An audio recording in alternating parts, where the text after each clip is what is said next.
interactive day and of course a valuable day of knowledge, ideas and exchange. On the subject of knowledge, ideas and exchange, we are esteemed to have a very important gentleman join us here today in the audience. In fact, he carries a rich heritage with him, having started his early schooling life in the capital city of Kandy, and later on also being a part of a graduate from the medical faculty of Ceylon. Let's not forget that he is a very highly esteemed Sri Lankan professor as well as a politician. He introduced nanotechnology to Sri Lanka, and of course, ladies and gentlemen, I speak of none other than our keynote speaker for today. Please put your hands together for the Minister of Scientific Affairs of Sri Lanka, Professor Sissa Vitharana. Professor Applefinger, Dr. Brooke, distinguished members of the audience, it is indeed a great pleasure and an honor for me to be with you here today at this third day, I gather, of your sessions,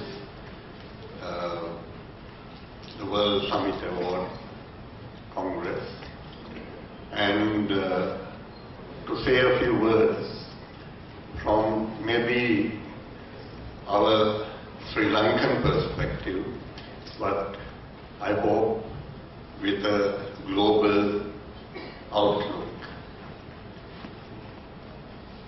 We all realize that there is an increasing population pressure, and in this context we have to have rapid socio-economic development. This process of development, in my view, should respect the environment and also be human-centered. We have to have equity. We need to take every citizen of this planet of ours up with us through this process of development. If we don't have that, we are headed for conflict and trouble, even wars. So it is in this context that we have to have a unified development process. And I think the unifying factor is information communication technology. We know that the development process in the world, starting with the Industrial Revolution, we've had successive waves of technology, information communication technology, electronics, really microelectronics, biotechnology, now nanotechnology, and the development or the discovery of graphene opens up new vistas where having materials 1 atom thick which have the strength of steel but the flexibility of a wire, and which is also transparent. So that there are immense possibilities which are now emerging in the world. And so we now need to have a convergence of the technologies. And I think ICT is going to achieve that convergence, all these advanced technologies, to work towards this common purpose. And the future development needs to maximize the coordinated interaction of these different technologies. We have to harness it in the common good, as I said at the outset, from the heart, with a human perspective. Everyone must be drawn in. And ICT, I think, provides this opportunity because of the fact that we can have a knowledge-based development process instead of being concentrated. I was just having a chat before coming here with Professor Appa Singh, Mr. Devapura and Dr. Brock, and we were thinking that the type of learning, the knowledge, acquisition of knowledge should be not a process of teaching, but a process of learning. And that the learning can be done from our homes. We don't need to collect even together. The university could just be not just a facilitator. So these are the avenues which are opening up to us. And we have to achieve the transference of knowledge based on the needs of each and every individual. We must reach each and every individual. And that is becoming possible through ICT. So we have to develop ICT to achieve this marvelous, shall we say, future that is opening up through technology, through knowledge to all of us in this world. I just would like to conclude with 1 or 2 examples. We know how sensors are helping in the field of healthcare and in the management of individuals, in the management of patients. The fact that these sensors can be remotely monitored, all that is possible. And I think now with the development of mobile platforms, this becomes something that can be generally used widely to benefit all. Similarly, in the areas of agriculture, we should be doing our farming. For instance, in every farm, the real needs of fertilizer, whether it's going to be potassium, phosphate, magnesium, what are the levels in that particular soil, what are the levels that are suitable for that particular crop. So it is, shall we say, a knowledge-based agriculture that will emerge, so that we use only just what is required.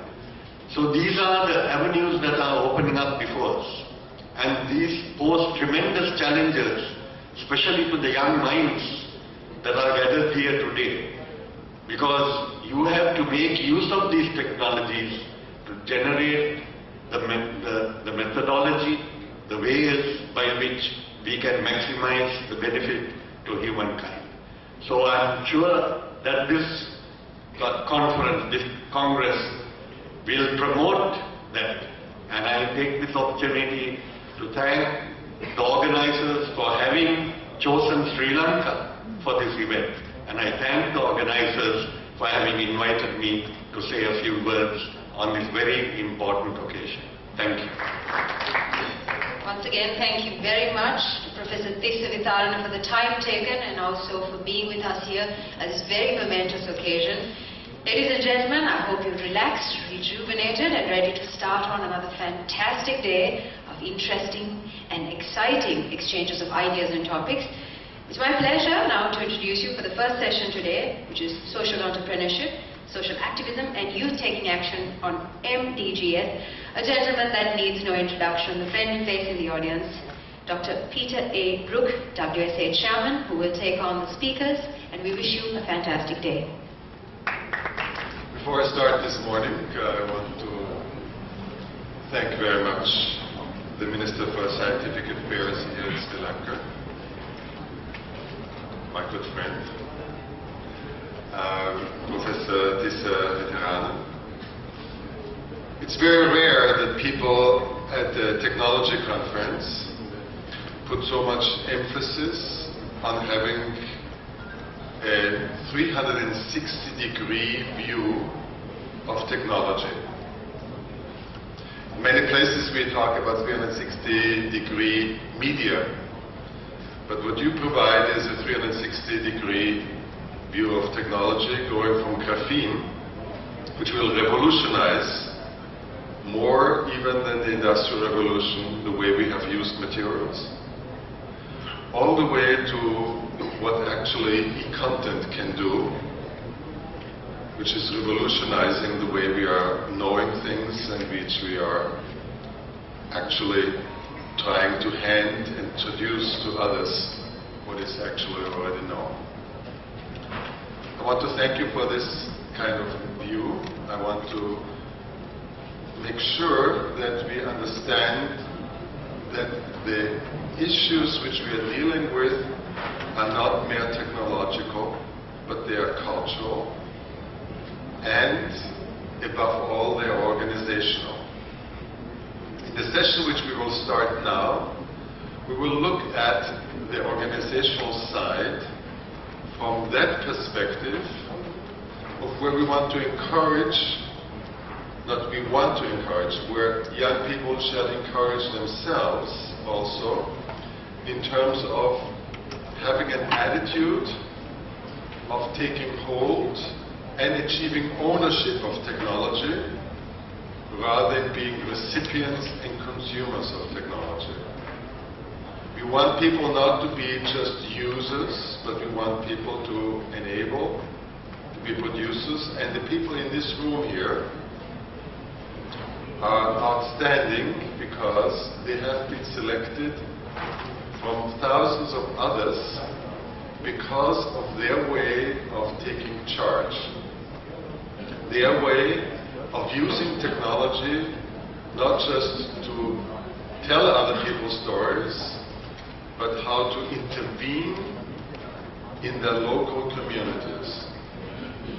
When we talked before about organic farming, when we talked about differences in terms of nanomaterials, the promise which there is the promise that local economies can actually sustain itself on global levels of achievement, and that the quality of life within the neighborhood in which you have is as high as your dreams are about all those other green gardens across the fence, in the cities, in other areas of the world, in countries to which you want to emigrate or refuge.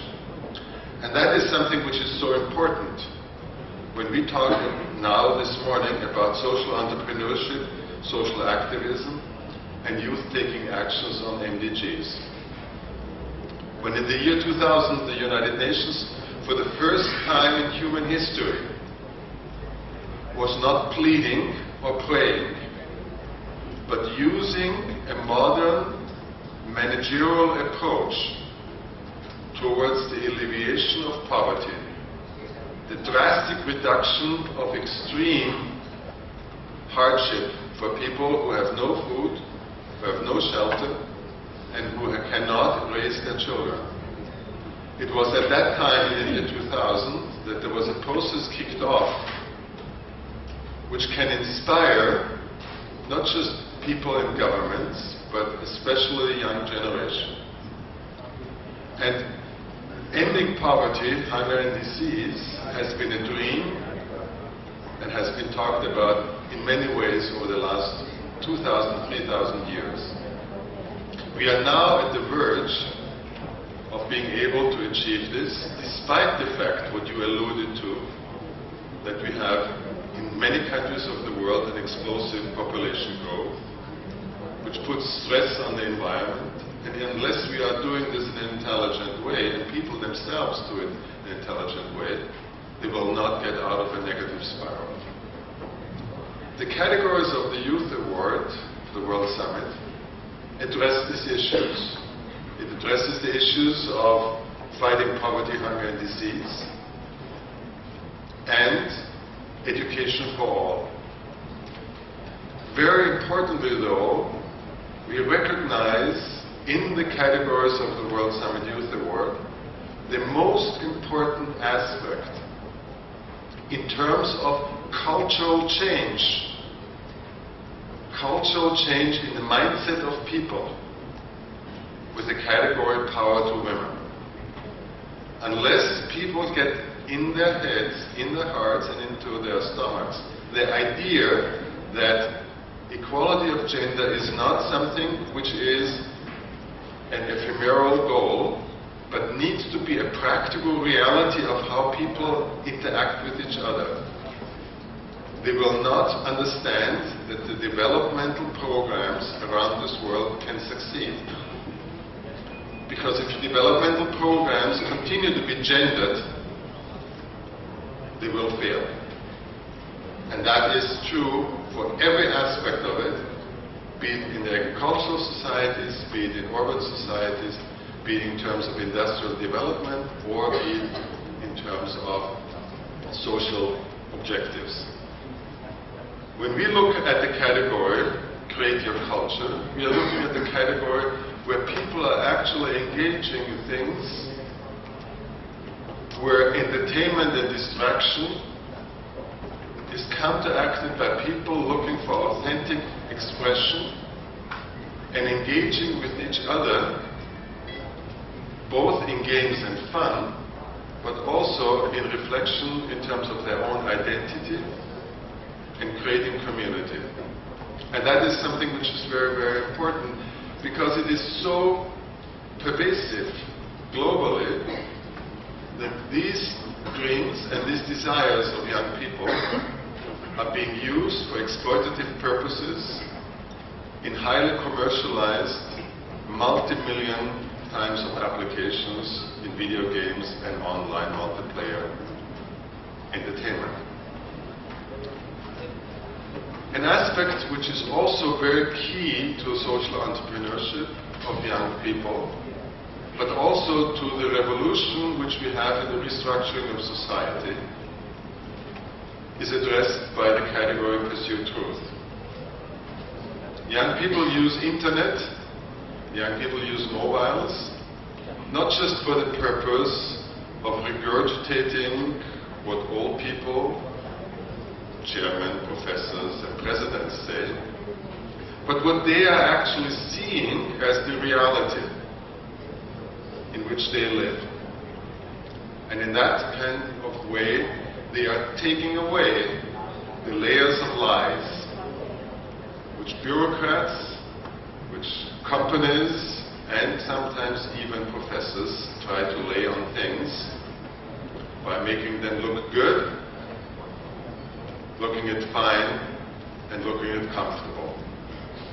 Young people have a view where they are trying to put their hands and their eyes, their fingers on the keyboards and on the touch screens onto things which hurt and which could be changed. Only through the dialogue which modern communication and information technologies allow will we be able actually to engage in that. And that is also the purpose of this morning's session. In that sense, I want to call up first 3 of the winners of the World Summit Youth Award before I come to the keynotes which we will have. I am asking Gloria Silas Mangi from the African Queens Project from Tanzania to take here the stage. I want to ask Mr. Roberto Ruz. You are what you post from Mexico. And I want to ask Maninda Singh Bayava from Escuela, from India, to take the stage. The 3 of them are no more and no less representing more than thousands of young people around the world who have participated in the World Summit Youth Award, and who have actually, through the way they have done their projects, put into action the Millennium Development Goals of the United Nations. What you see here is connected to the General Assembly's agenda and to the review meeting in September 2015, when the Millennium Development Goals will be measured again. It is my great pleasure to welcome 2 very important speakers for this session. One who addresses as a coach, as an inspirer, and as also a master, people who are actually looking at how to get themselves going in an entrepreneurial way when they deal with social issues. And the other person who is actually looking at this from a very structural and financial point of view, how to enable things, how to make it possible with the resources and assets which one needs in order to do projects.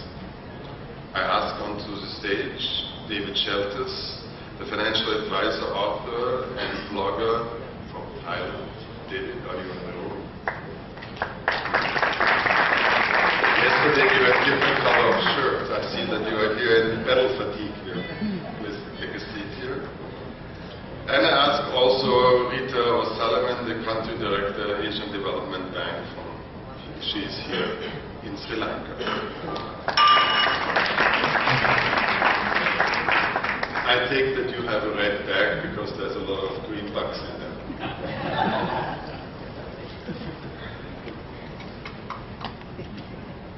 We will have then responses still from Mohan Belani, co-founder and CEO of E27 from Singapore, and I will ask him to come up later on, and also from Sheila Pimentel, who is gracing us with her presence as the president of the Humanitarian Institute in Brazil, and we will ask her to come up later on as well. But you can sit here. There's another chair there.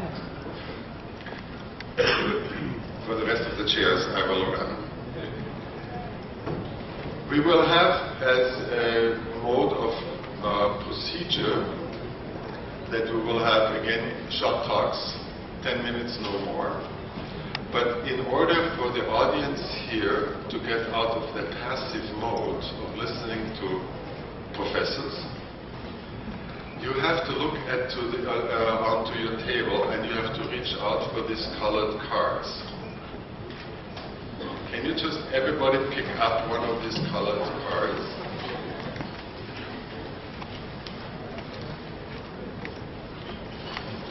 So if you have these colored cards, then reach into your pocket. Now, I'm showing what I can do as a teacher. You find a pen, right? Does everybody have a colored card and a pen? I can see that Jack Baumann doesn't believe that he is included in this.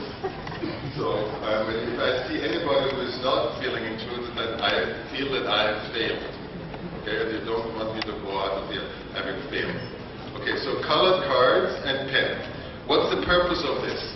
The purpose of this is that we are using the metaphor of the knowledge tree or the content tree. And the content tree is hanging on the left side in the back there for the topics of content, economy, and women. Now I will stress your memory. Do you still have any kind of issue, thought of what we talked about yesterday here? If yes, then note it down and be so kind in the next break, put it onto the content tree. If your memory is not as good as I can see that Ralph Simon is losing his memory because he's not remembering what he did yesterday. There's a content tree in the back there for knowledge, society, and social entrepreneurship. So while these talks are going on, you can use your pen and your colored stickers. They are produced by 3M. This is my commercial for that company. And post it onto the paper thing. We will then use Intel-driven technology to put this over Sri Lankan telecom networks into whatever you want to have. Actually, it's going to go all up onto the Twitter wall. So much for the morning entertainment. Now we got into the serious business, and I am asking our first keynote, David Shepherd, are you ready to talk? 10 minutes and no more. Okay, thank you. It's an honor for me to be here at the conference in Sri Lanka. My name is David Shelters. I've been a startup advisor for 20 years, both in America and here in Asia. I'm based in Bangkok, so I've been here for 6 years, helping startups in Thailand develop their startups. And I see a lot of similarities between Thailand and Sri Lanka, and so I'm very excited to be here.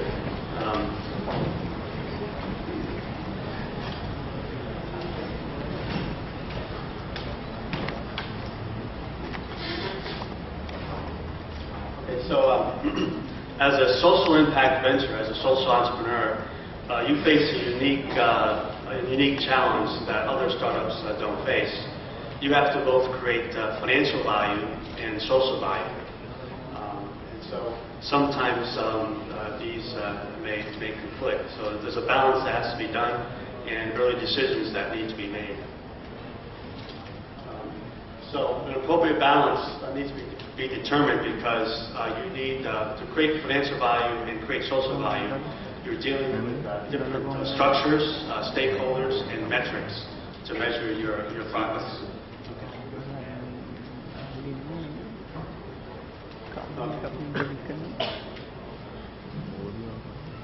Okay, thank you. So in the short term, what happens is when you try to develop financial and social value in the short term, there might be a conflict where you're trying to generate revenues, but that might take out the social impact you're trying to make on the short term. Because when you charge for a product, maybe you're reducing the number of people that you can have a positive social impact on. But on the flip side, for the long term, it's very important to create financial value to become sustainable, because for most social impact ventures, the social impact they make in the early stages is minimal, and the greatest social impact that can be made is in the long term. And I see many great social impact ventures not be able to realize and reach that long-term goal of becoming sustainable and achieving the maximum social impact. So in the information age, there's some great things that's happened and and some bad things that's happened. There's an instantaneous exchange of information on a global scale. So now it's a level playing field. No matter what country you're in, you don't really have an advantage. You can take advantage of the global exchange of information. However, in the process, we've had a deterioration of quality of content because everybody is writing in shorthand. There's tweets and Twitter and texting. So that's kind of reduced the quality of content. And then there's information overload. I remember just seeing one of the presentations yesterday. They did a search and there's come up 167 million for their SEO. So it gets information overload. So what does that create? That increased value for high quality content. And content is a differentiator for your social impact venture, much more so than technology these days. So how does quality content create value and sustainability?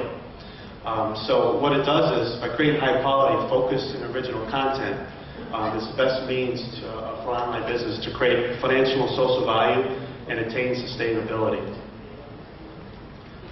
So how it creates it is increased likelihood. If you have high quality content, it's going to increase the likelihood that decisions are made by viewers resulting in a purchase or a decision with a positive social impact.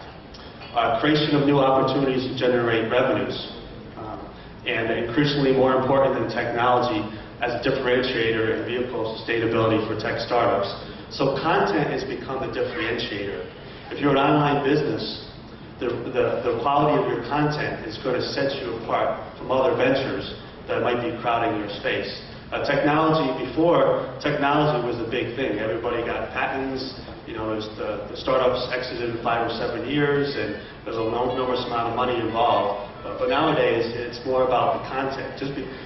Because there's been information overload and deterioration of the quality, it's become more important to have valuable content.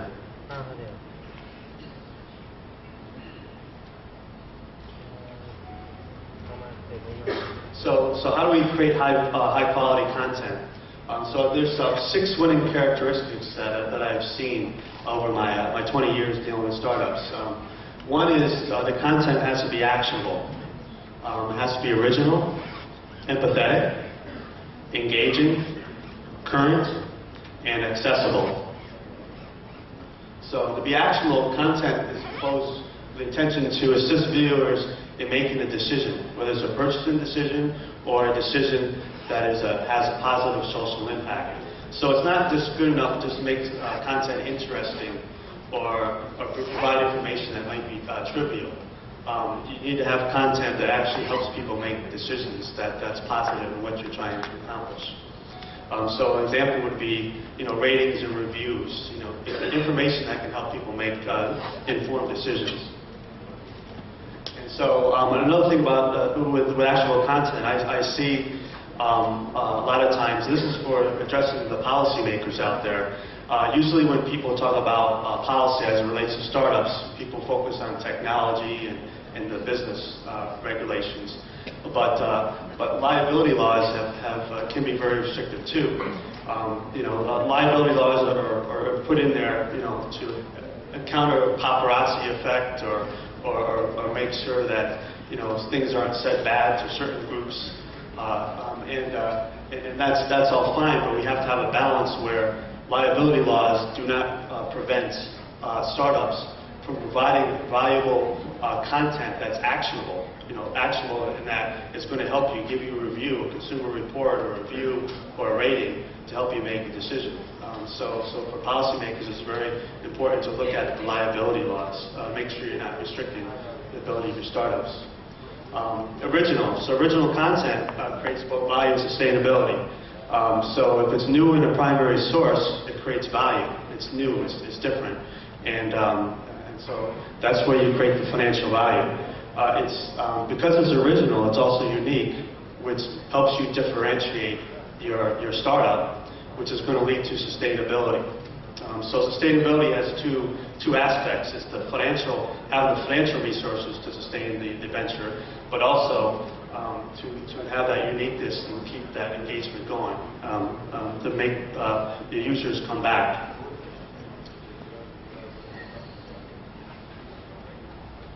So being empathetic, this is often overlooked, but you want to have focused content. We mentioned before the information overload.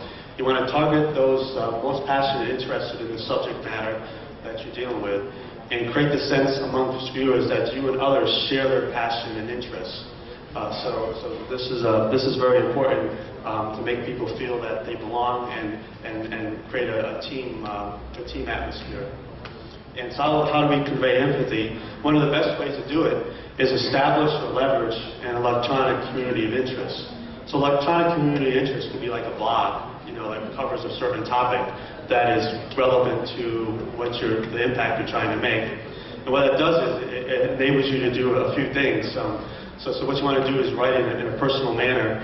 A lot of these electronic community content adventures have celebrities or distinguished content providers that are on this that you can leverage, called third-party credibility. Then you have peer-to-peer interactions, which is important. And this creates, is very sustainable. Peer-to-peer interactions could be testimonials, it could be forums. And what that does is it creates relationships that creates higher sustainability for your venture.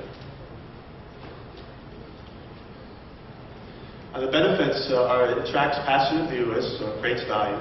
It wins their loyalty, so it creates sustainability. An effective medium to drive long-term growth, so it creates both value and sustainability. And it develops brand awareness, which is important for sustainability too. So the key to social impact venture is that people understand that it's out there, you get the exposure, and that it's worthwhile to keep going to it and becoming part of a community, not just going to a site. You have to 1 minute. Okay, then it has to be engaging. So gamification and interactive are two ways to engage. Be engaging. Current. So the most up-to-date information and create a dashboard reference perception. So you want to create the perception that you are a resource that people need to periodically go to constantly. And accessible. So the content is only as good as the ability of viewers to utilize it. So you want to make it easy to navigate. And the results is create value for viewers, achieve sustainability for content providers, and provide a global perspective to resolving shared pains for everyone. So what we have here for the youth out there, you're in a time of you are enjoying being able to be empowered with the technology now. But with empowerment comes responsibility. And although you as a single venture can't achieve all the lofty goals by yourself, by having that social impact venture and creating a sustainable social impact venture, you can play your part in creating this sustainability. So I really concur with the esteemed professor that spoke before, and Dr. Peter Brook, that when what happens is with a level playing field, you're going to have a creation of teamwork, of team spirit, where anybody that has problems in this world has a medium in which they can express it. But then, not only that, but now everybody in the world can contribute to finding the resolution of this problem. And there's going to be more empathy in this world. There's a social and psychological positive effect to this new technology that we need to leverage. So, thank you very much. 6 criteria, you said. Actionable, original, empathetic, current, engaging, and accessible. Gloria, in terms of African Queens Project, does that make sense to you? It definitely does, especially in terms of, you talked about content and keeping it relevant and also being consistent about what you put up there. So one of the issues I found out, and when I'm profiling different African women, I can't always, keep putting up the same content over and over and over again. So I also added another facet to the website in terms of news and current events, so that every day there's always something going on there and it's connected to the Twitter feed, the Facebook feed, the social media, and all those platforms are free, so keeping that relevant. How is that for you, Roberto, with your project? You are what you post? Well, in Mexico? In Mexico. We create content to change the content on internet. No? We want the people using social media, stop, for example, posting provocative pictures or discriminatory comments, or for example, posting by GPS where they are at any minute. So what we want to do is using content, creative content, to change what the people post on Facebook, on Twitter. No? Mahinda, for your Scholar project in India? Yes, exactly. The key point there was accessibility. So what we are aiming to achieve here is that we make high quality education accessible to the remotest part of the country, and bridging a gap between students who study in the schools in the cities and the villages. So accessible, and of course it needs to be high quality, so that what we are delivering actually has some end result. Okay, thank you very much. Before we go on with the next keynote, I want to take the opportunity to thank again Professor Tissa Vitarana for being here and give him a sign of appreciation, which I have learned from Resha Devatura can be also electronically and printed at the same time.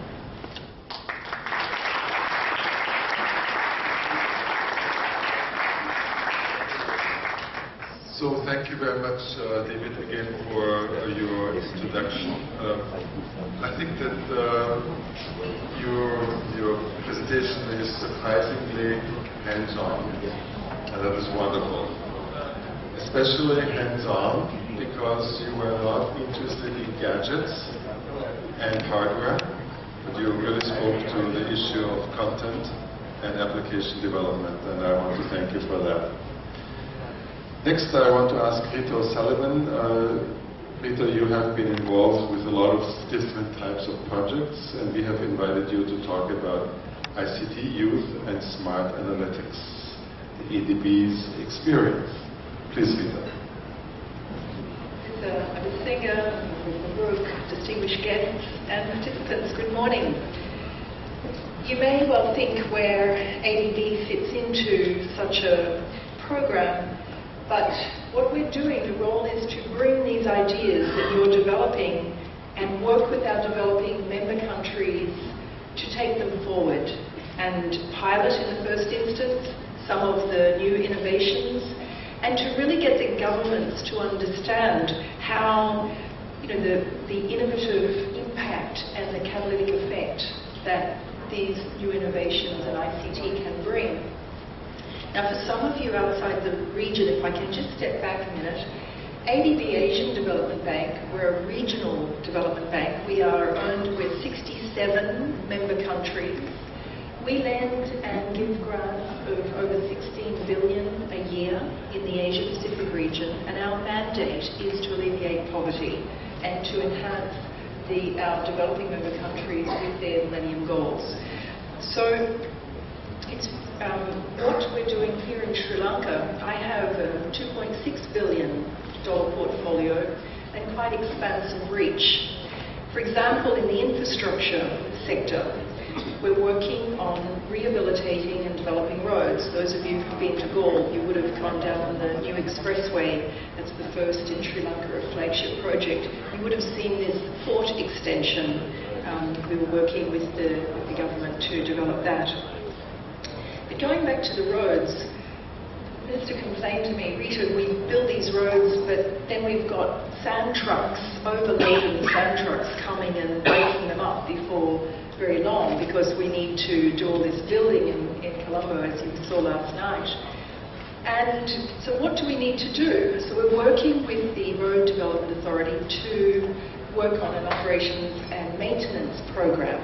And we've brought a little box on wheels, and there are several of them, and they're driving all around the countryside. And what they're doing, they're doing their GPS mapping, they're taking photographs, they're assessing the state of the road, the depth of the carpeting, issues about climate change mitigation measures that are needed.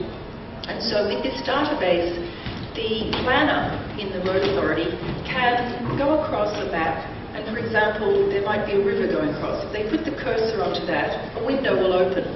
Not only will they see a photo of the of the bridge there going over that road. They'll see a video of the bridge. They'll see all the specifications of the bridge. They'll see who built the bridge, how much it cost. All sorts of data is there. And this is proving very helpful, of course, for the planning of the maintenance that's needed to be done. Then the government came to us and we were talking about, okay, road work in this small island, but as you've seen, there's little villages everywhere. So what we need to do is to come up with a priority listing, because there's never enough money. There's possibly a $2 billion type of project needed to build roads at the secondary and tertiary levels, and even the little inter-village pathways that women carrying water or carrying firewood need to have, because in the wet areas, you're through mud, so you do want to have little pathways even. So we're looking at this, and what we've done, we're working with this road authority, and now we've brought in all these other ministries. And you can appreciate working in the government. Knowledge has always seemed to be power, and it's very hard for one ministry to get information out of another ministry. But if ADB comes in as the honest broker and working with them and helping to facilitate the discussion and the coordination, they feel less threatened. And so we're able to show them that we get information from the electricity board here, the CEB, and we now start to overlay on our roadmap where there's power going through, grid power versus standalone power supply. What's the housing situation in the villages? What's the education? Is there a school? Is there health facilities? And we're able to now start to work with the government to develop prioritising their limited resources. What's the best areas to build the road into a particular town, which will give you the optimal or the maximum economic benefit?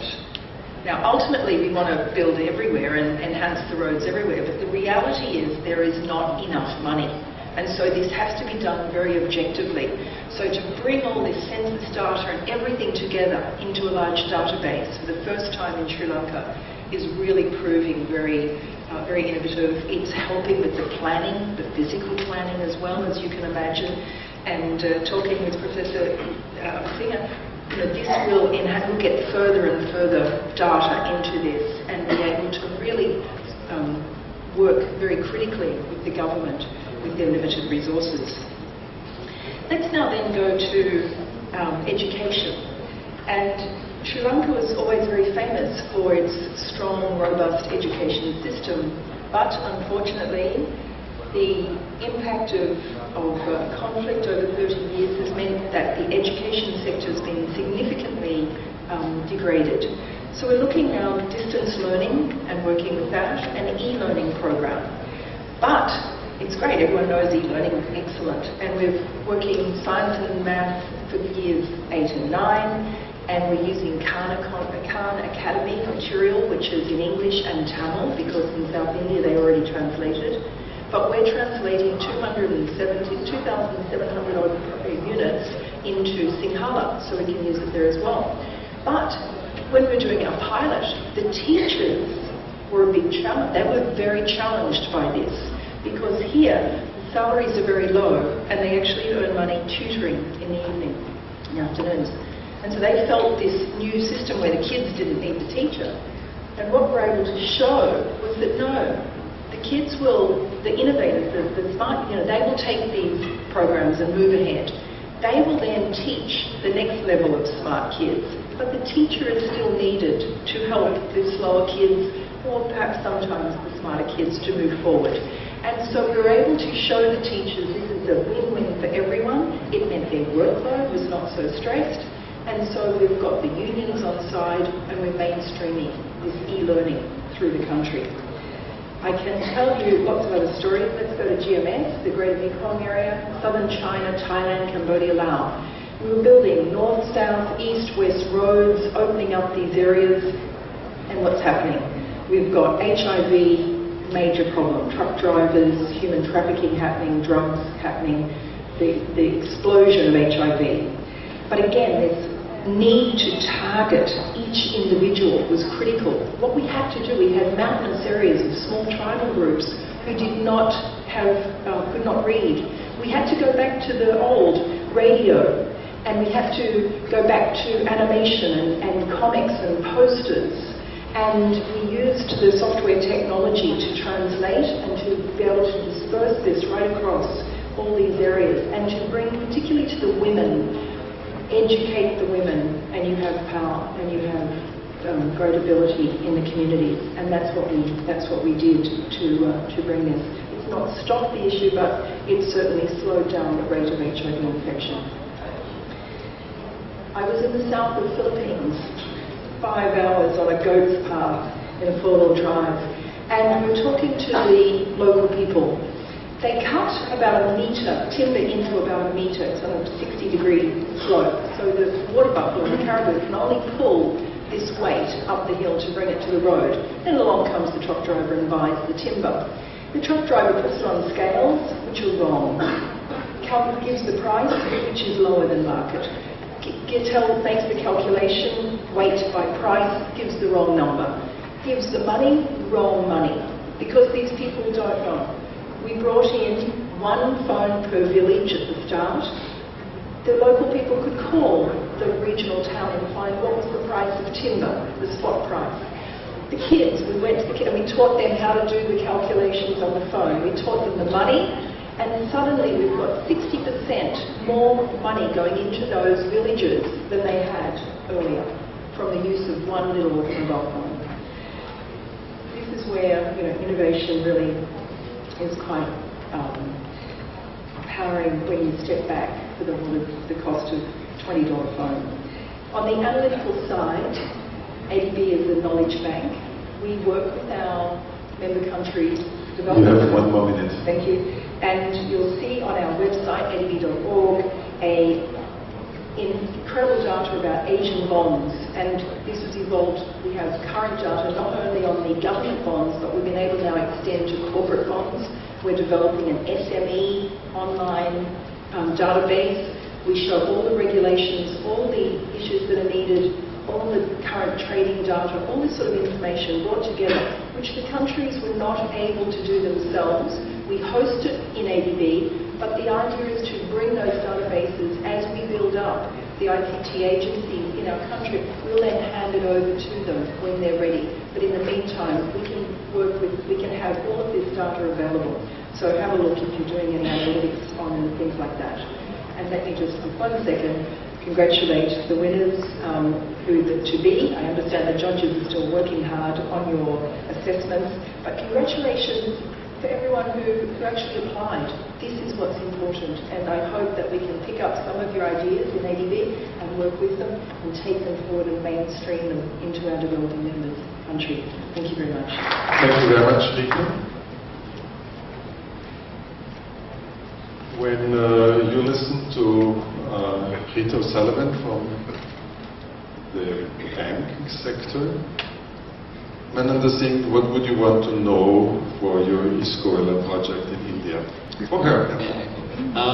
We've actually been looking to work with the government and back in India.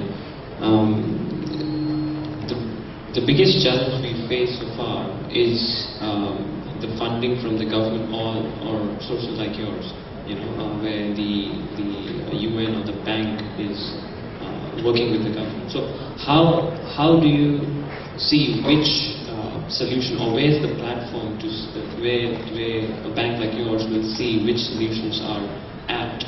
Where can we go to show our solutions? Okay, so what's the accessibility of bank financing for projects of young people? That is the question. We actually have a lot of lunchtime ground-based sessions. We have people like you come and give presentations to our expert staff to show what is the new innovations happening.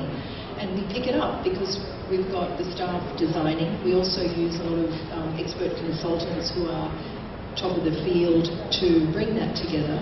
So it's a matter of you come to us. As I said, we want to hear about these ideas, and this is where we can take it forward, where we are working. You don't need to go to our headquarters in Manila. We have video conferencing through all our resident missions, and we often, in fact, from Sri Lanka, host some of these presentations as to what we're doing in my office, because I see great innovations here, and we get our colleagues linked up and actually do these presentations. What happens after the presentation? Then we're able to incorporate the component into the design of the project. What we would need to do in the first instance is run these pilots, because we need to understand you've got to customize it's not a one fit for all. And it may be a language, it may be a teachers' union issue, it may be facilities. There may not be schools that have facilities to run your computers. You may not have technicians to fix the computers if you buy computers. So we have to look at the implication of what the dynamics would be for a particular proposal. But so it's not so simple as just walk in the door and great, we sign you up. But we will consider these innovations, all the e-mobile banking. We worked with the Smart and Globe in Philippines, the innovations that they were making. We took them to Pakistan, for example, and showed the government e-mobile banking and talked to the government about how successful it was there. So that's the impact we do. We're not trying to sell a system we're not a vendor. So we bring to our governments this honest broker approach, where we are showing a technology versus a particular vendor as well. So we'll take it that way. Okay, I think there's a lot still asked about this, and maybe Roberto, what is your experience and what would you want to know from somebody who is in charge of the development bank? Roberto. Well, one of the problems that projects or startups like us face is how to make understand people in banks or investors that our project could resolve a problem and could be profitable in the long term. Because there is a huge criticism in Silicon Valley right now that they are only investing in projects that in the short term could make a return of investment. And that's maybe they are creating now Snapchat and not resolving hunger or not curing cancer. Or as Buzz Aldrin said once, the astronaut, you promised me Mars colonies, and instead I got Facebook. There is a quote out there. So how make us to believe in our project in the long term? Is the question.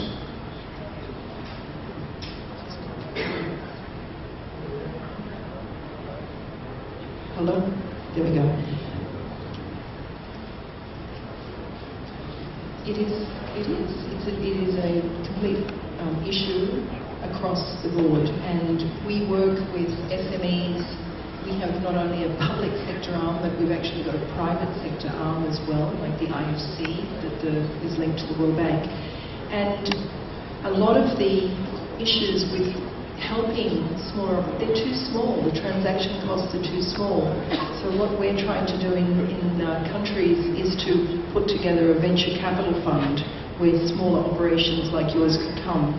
But I do agree it is a catch-22 with respect to any financier to try and be able to ascertain and to take, it's the risk. You've got, as a banker, what you have to understand is what's the risk of my investment with this. It's just it comes down to the money. And as you say, if it's a medium, longer term period that's required, then that's the government. And for example, here in Sri Lanka, Professor Tissa is leading a group. He has now 40 people in his secretariat.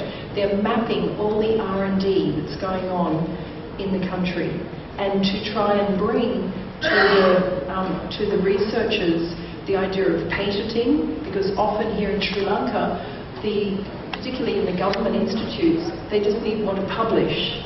They don't understand the idea of commercializing their idea. And so they're working with the universities.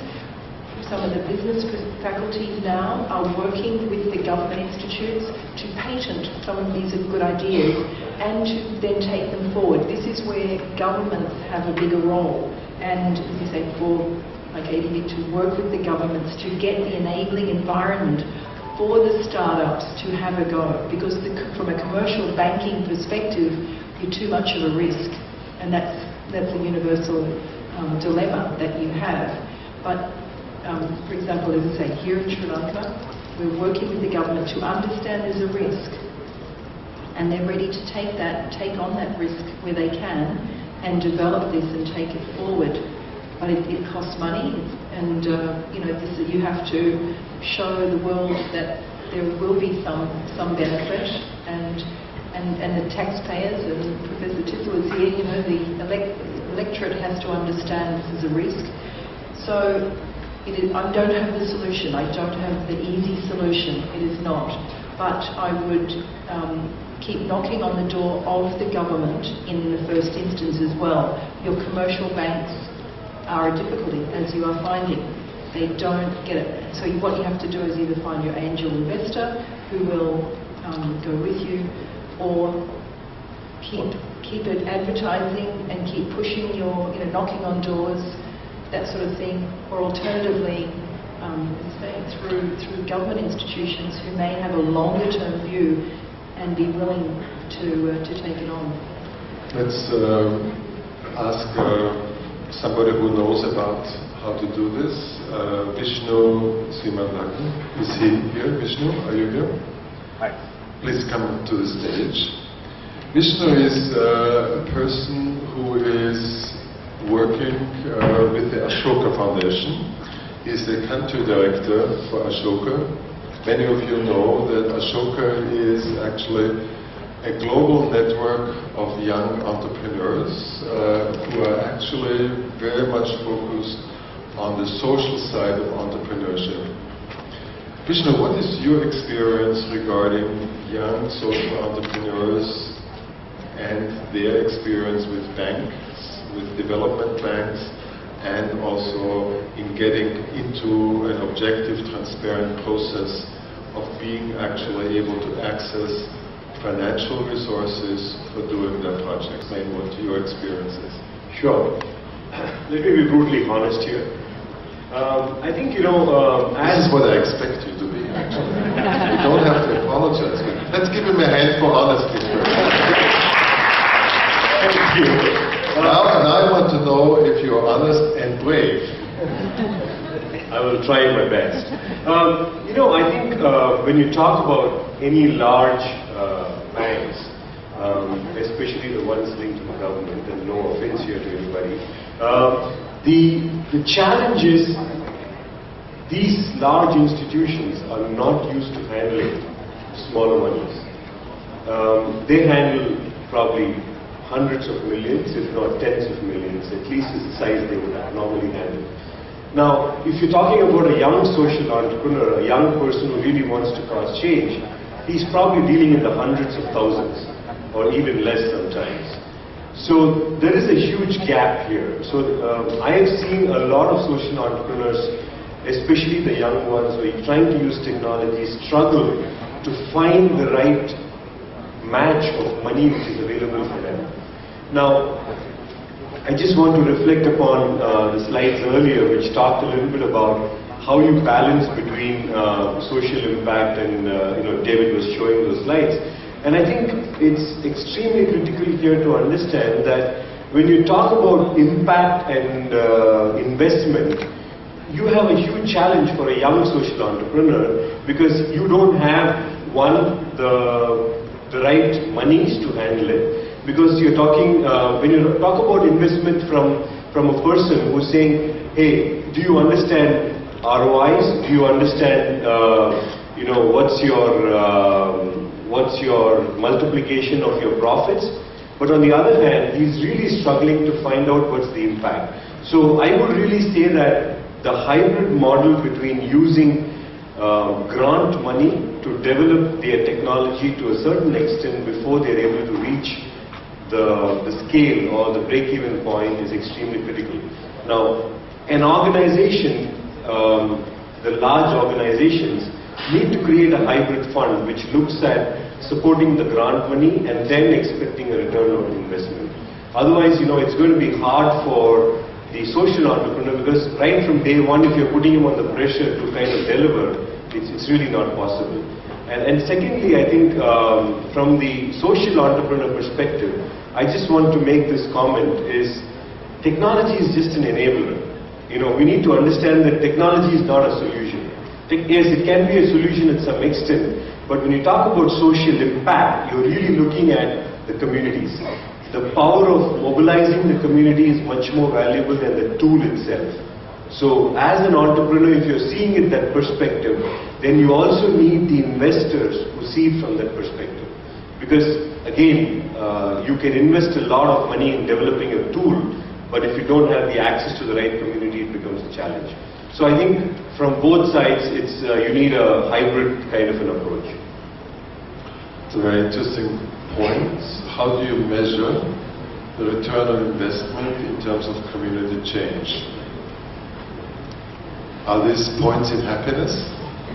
Are they hallmarks of mediation and conflict reduction, or what is it?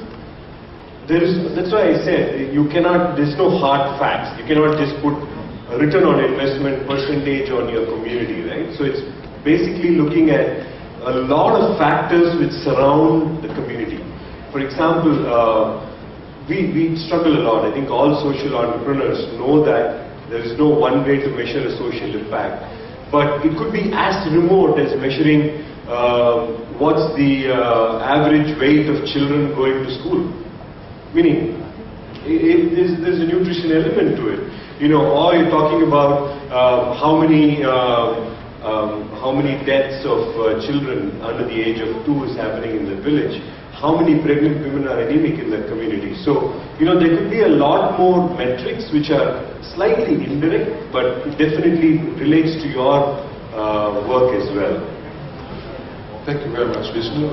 Rita, do you want to respond to the point which Vishnu made regarding Rita? Respond to the point in terms of how can a bank like the Asian Development Bank set itself up in a better way to deal with the smaller types of grants or loans which are needed, and what kind of programs could you envision that you are willing to develop, or which are you having already developed exactly to meet that kind of need? Okay. As a development bank, we're not a commercial bank. We don't have branches around. People don't come in and, over the counter and get their money.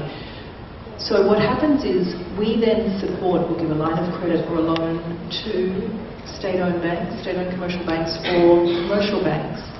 And that line of credit or that loan that we put through to the banks is to develop. So for example, we have SME proposals. We'll give them criteria. Generally pick some sectors, so agribusiness, perhaps ecotourism, green energy support. We'll sort of give them some broad parameters. Then we train them on how to work with SMEs. And so you've got toolkits up on the website. If you're an SME, you might know IFC also. I'm giving a plug for our friends at IFC. They also have a very good toolkit. It's how to develop a business plan. IFC stands for what? International Financial Corporation. So they're the private sector arm, the commercial arm, or dealing with the arm of the World Bank that deals with the commercial side. So our friends from Africa, African Development Bank, and the IFC. IFC is global. African Development Bank will be for the African. For Mexico, you have the Inter-American Development Bank. Regional Bank will be assistance. EBRD in Central Asia, European Bank for Reconstruction. On their sites, there will be support, how to do a business plan, how to do your projections, your forecasting, how do you go to your bank and put on the table that this is, you'll make money, but first couple of years it'll be tough, you'll need the money, but you'll break even by the 3rd or 4th year.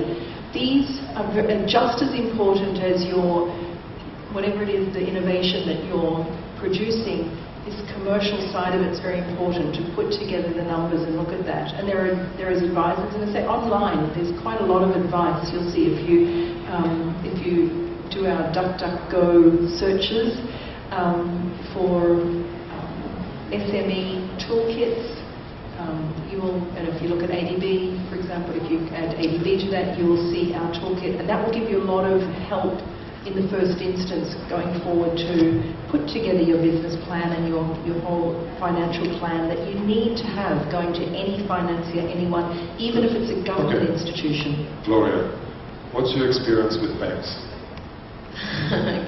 Commercial banks or development banks? Both. My experience with banks, African Queens Project, just in a nutshell, is basically a platform for African women to have a voice, whether they're in small societies or communities. It's giving them that chance to make whatever they're doing known through the website in terms of videos, podcasts, and so forth. So there's also the other aspect of it whereby not enough Africans are telling African stories. So trying to get that in the picture. So in trying to pitch this project to different organizations or banks and so forth, one of the main things, you have the standard criteria, such as you said, you have to have a financial plan, you have to have a business plan, and all these other factors that are just standard. But then it's hard to measure impact in a tangible way. Like, do you have happy points? Do you measure how many tears are brought on by your project? So things like that, that you consider an achievement in your project, but is not really a financial return with banks. So maybe that's an issue in trying to make that tangible and in a way put it in a concept in a way that shows, okay, this is the impact that my project has done, and this is the financial returns, this is the social returns for the project, and making sure you can get that down. Right. And so unless you're going to the bank, see, commercial banks are only interested in the bottom line. They have to have a profit. They might hold you for a couple of years, but they have to be able to show a return. So you have to understand the difference between going to a commercial bank with a possibility of profit and return versus a social situation where that's where you look at your foundations and the other grant. In fact, Gates Foundation, for example, everyone knows that one, but there are a number of foundations and institutes as well which will look at the smaller operations. Can I just then ask you to give the microphone to Sheila Pimentel, because she is exactly that person. She is the person who leads the Humanitarian Institute in Brazil. And that is exactly what Sheila Pimentel is doing. She's actually providing that kind of business acumen and thought for people in Brazil. Sheila, tell us a little bit about your work. It's very interesting to listen all your thinking, because we have the same thinking in all countries, I imagine. I believe that we are changing the economy. It's impossible to live looking for the help of the people. The banks need to change the business, not only economic, not only with money. We need to work together in three tentacles, looking for economic, sure, social, community, living well, sure, and environment. If you have a project, give to the project a package, not only a project, not only your dream, but looking for a long term, but doing together. You have the grassroots, but thinking about the crossover, because the bank needs the money to survive and pay your life. But they need to build in, to looking for that the social people needed to grow in together.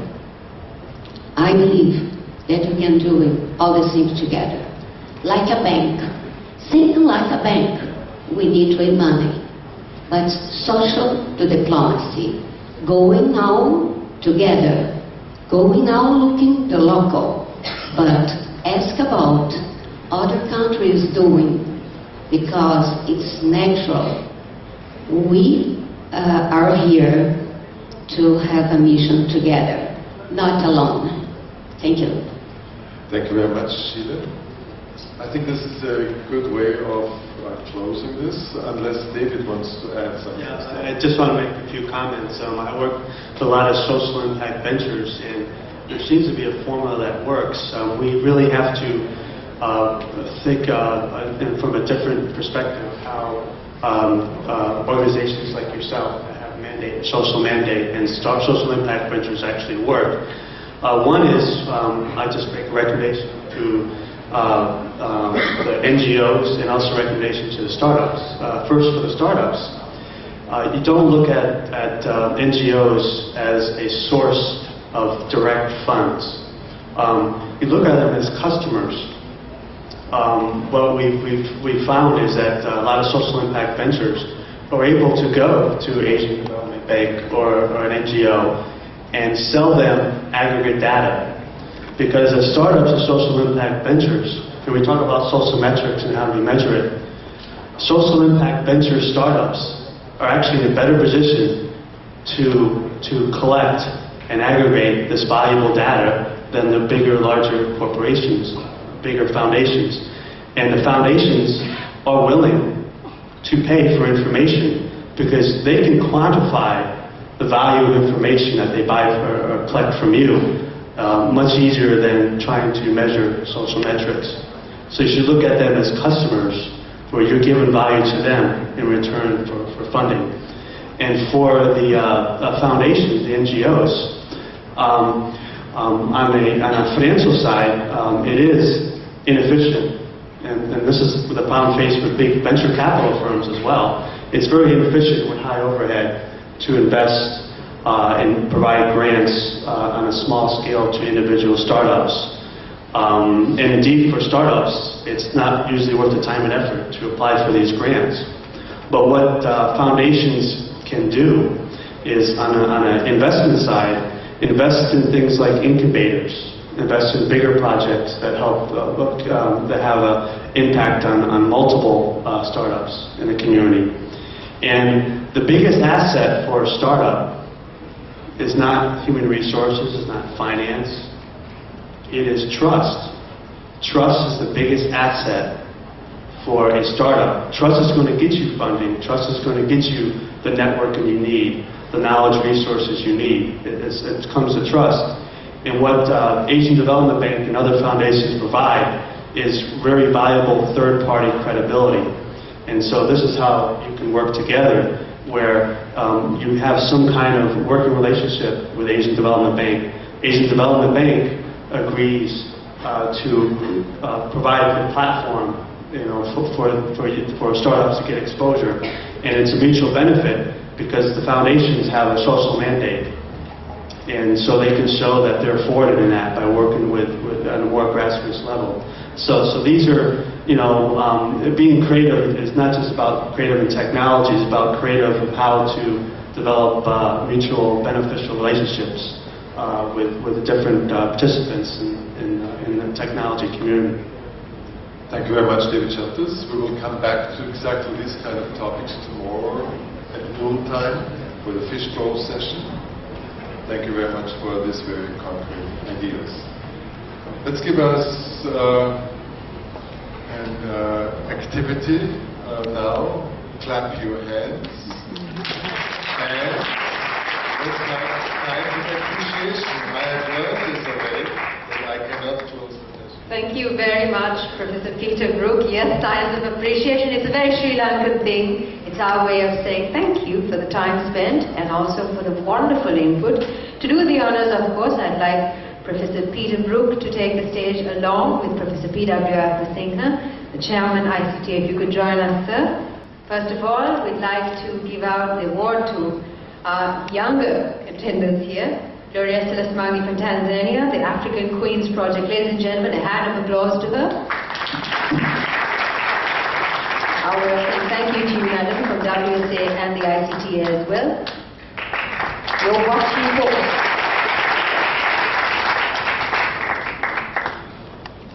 Mr. Mahinda Rajapaksa from India.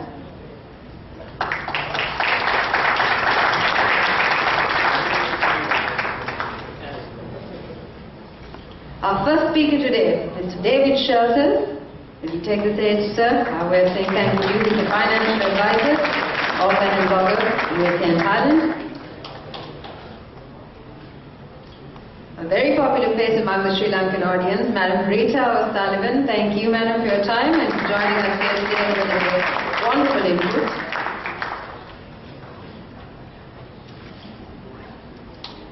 The lovely Miss Sheila Pimentel, President, Humanitarian Institute, Brazil.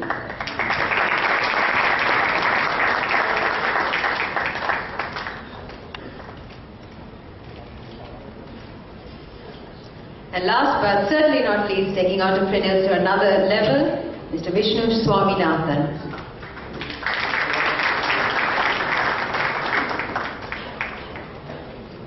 Thanking all the speakers, I'd also like to say a very big thank you to, of course, Professor Brook and Professor Apathinga. You may take your seats, ladies and gentlemen. We will now start the second session, the Knowledge Society, Facts, Visions and Employment. And reminding you, of course, Professor Brook gave you a little exercise in the morning. Post-it notes, very valuable. Please make use of them so that you can reconvene. I'd like to invite Mr. Reshan Devpura, CEO, ICTA, to take on the station. Ladies and gentlemen, a round of applause. Thank you. I'm indeed happy to take on moderating this session, especially to give Peter a break because he's been moderating all the sessions so far. And he told me last night that he was only running on adrenaline. So hopefully, Peter, this evening you have a little more than adrenaline when we meet. Let me start off by sharing some good news with you.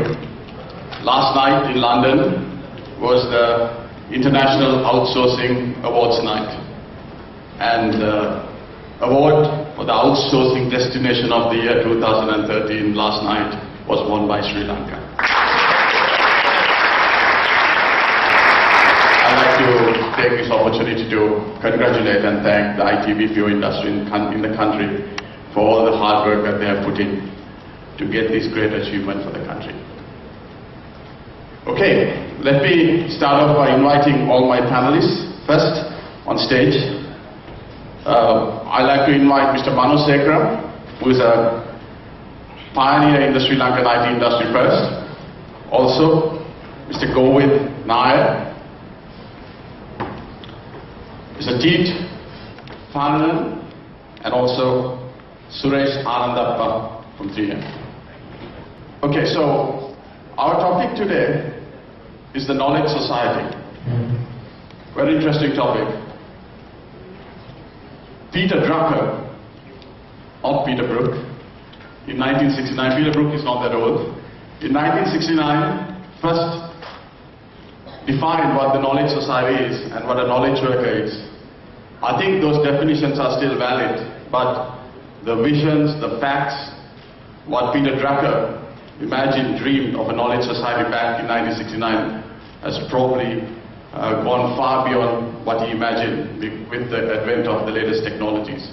So there are a number of excellent presentations, speakers available here to discuss these matters. Let me first of all invite Govind Nair to the stage. Govind is the President of Hemisphere Solutions and also the Adjunct Professor of the George Washington University. His organization is involved in training and management services in the area of infrastructure management, entrepreneurship, management training, and human capital development. And he'll give us an insight onto the demographics of the future, millions of youth, and creation of digital content. Over to you, Govind. Okay, thank you very much. Here's the question. What is this future knowledge society and economy that we've been talking about going to look like in 20 or 30 years by the year 2050? Are we going to see a superabundant society with knowledge widely available, widely accessible, and with people with the creative potential to contribute to that society? Or are we going to see a few people having that access and ability to contribute, but large pockets of people who don't have that access who are on the margins of the society? Or is there some other scenario in between? I think, of course, it's impossible to predict the future with certainty, but there is a lot of information and data and research that gives us, I think, a reasonable idea of how this might play out. And I think stripping out a lot of the data and graphs and materials which normally make for a one-day or two-day workshop, I think in the next 7 minutes we can come to the essence of this question using this wonderful image of the tree that at least I have been introduced to since yesterday. So let's start with the tree. Let's start with this trunk and the branches and all the twigs. Let's look at that as an analog for the physical infrastructure of this knowledge society. And by that I don't simply mean the backbone, I mean all the highways and the byways, everything that leads to our devices, the devices themselves, the desktops, the servers, even the applications and the software. If we take all of that as being represented by the tree trunk and the branches, I don't think that's going to be a major problem for the future. Some of you may disagree, some of you may say there's going to be problems of access and so on. I remember what the Ericsson representative said yesterday when he talked about connections to devices, people, and places exceeding the world population. I think we're going to be in a different situation than at least in the 1990s when I was working in Africa on connectivity issues. So let's leave aside the issue of physical connections. The next part of the tree is, if you want, the leaves themselves, which to me represent content.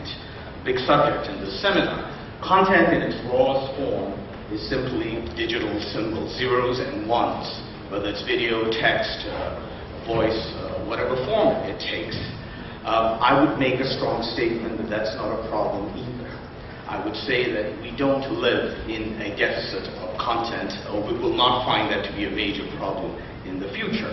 In fact, I was struck last year by a statement by an oncologist, a cancer specialist at Stanford University, who said that we actually have enough data today, or have the potential to acquire the data to solve cancer. What we don't have is enough highly qualified and trained researchers to form robust research hypotheses that can exploit that data.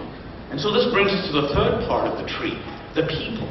The flowers, the 9 billion flowers we expect to see on the tree by the year 2050.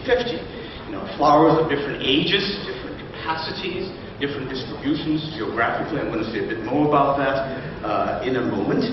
They're not all going to be able to contribute to the same level in this knowledge economy. And finally, let's talk about the fruits that come out of those flowers, the actual value, economic value that's created by this human capital. And this intangible value is an increasing part of the world's income, the world's GDP. And we know that what we call developing countries, I do not like that term, even though having spent 20 years of my career in a large development institution, the World Bank, I don't think that's as relevant today. We know that these countries form a larger part of the global economy. First slide, please. Can I have that? If we look at the way, can I have the first slide? Thank you very much.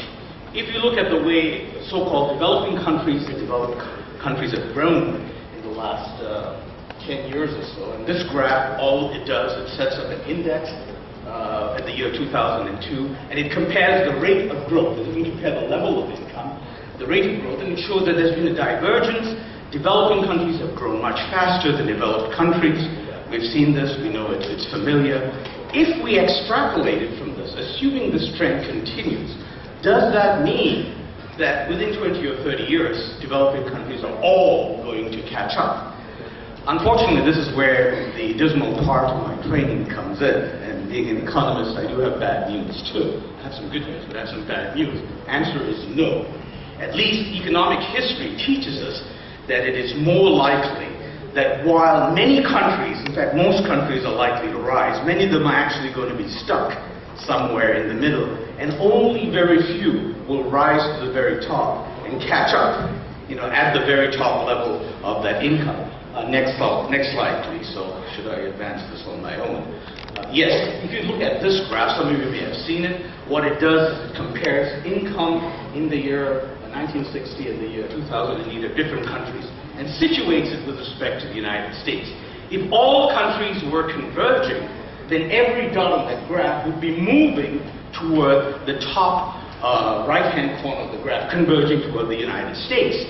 In fact, that has not been what has happened. A few countries converged. In Europe, Japan, in the 1950s and 60s moved up, and then in the 60s and 70s we saw about a dozen countries, including Korea, Singapore, Taiwan, move out of the middle income group to the upper income group, but that's a small handful of countries. And it doesn't mean once you're at the top you will remain there. Good case in point is Greece, which got there, but I think whose prospects are at best doubtful over the next 10 years remaining in that category. So it's unlikely that all the countries are going to catch up. That's the bad news. The good news is that we are going through a very unusual period of our history in the next 20 or 30 years in how population is going to evolve.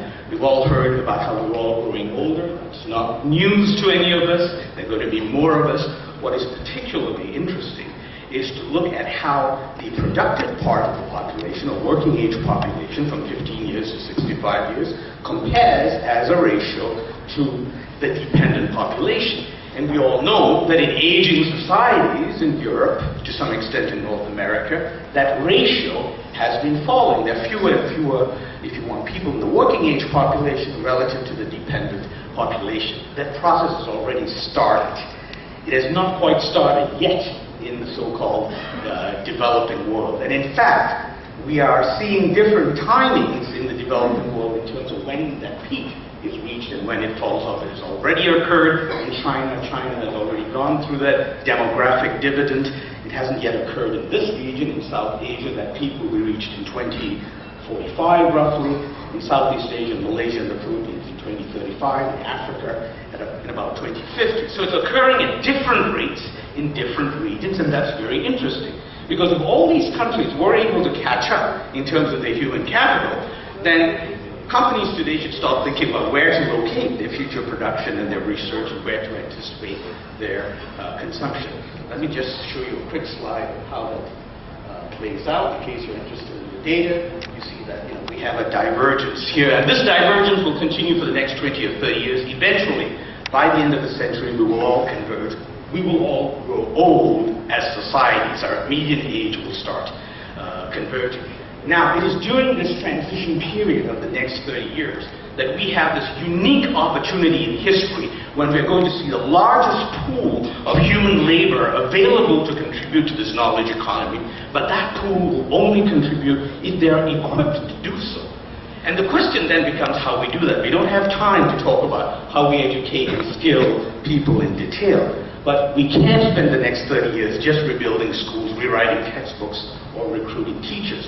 We have to do a lot more of the things that have been suggested already in this conference. If I look at the Aula 365 project that was presented yesterday, for example, that's a remarkable example where I think if you extend the model, we are already starting to get people to solve problems, not when they're in their 20s or 30s, but when they're 5, 6, or 7 years old. The hardest problems in the world. You cannot create entrepreneurs now when they're 25. You have to create them when they're 5. You've got to start at that age. We have to have radically different models where people are going to have to be going into gaming situations, modeling the toughest problems we have, whether it's in climate change, pandemics, and so on. Now, we have to use these 30 years productively, and if we can do a lot more, and this is the positive message of the kinds of things we have been talking about in this conference, and we have a reasonable chance of actually improving that percentage of the human capital we have in 2050, which can effectively contribute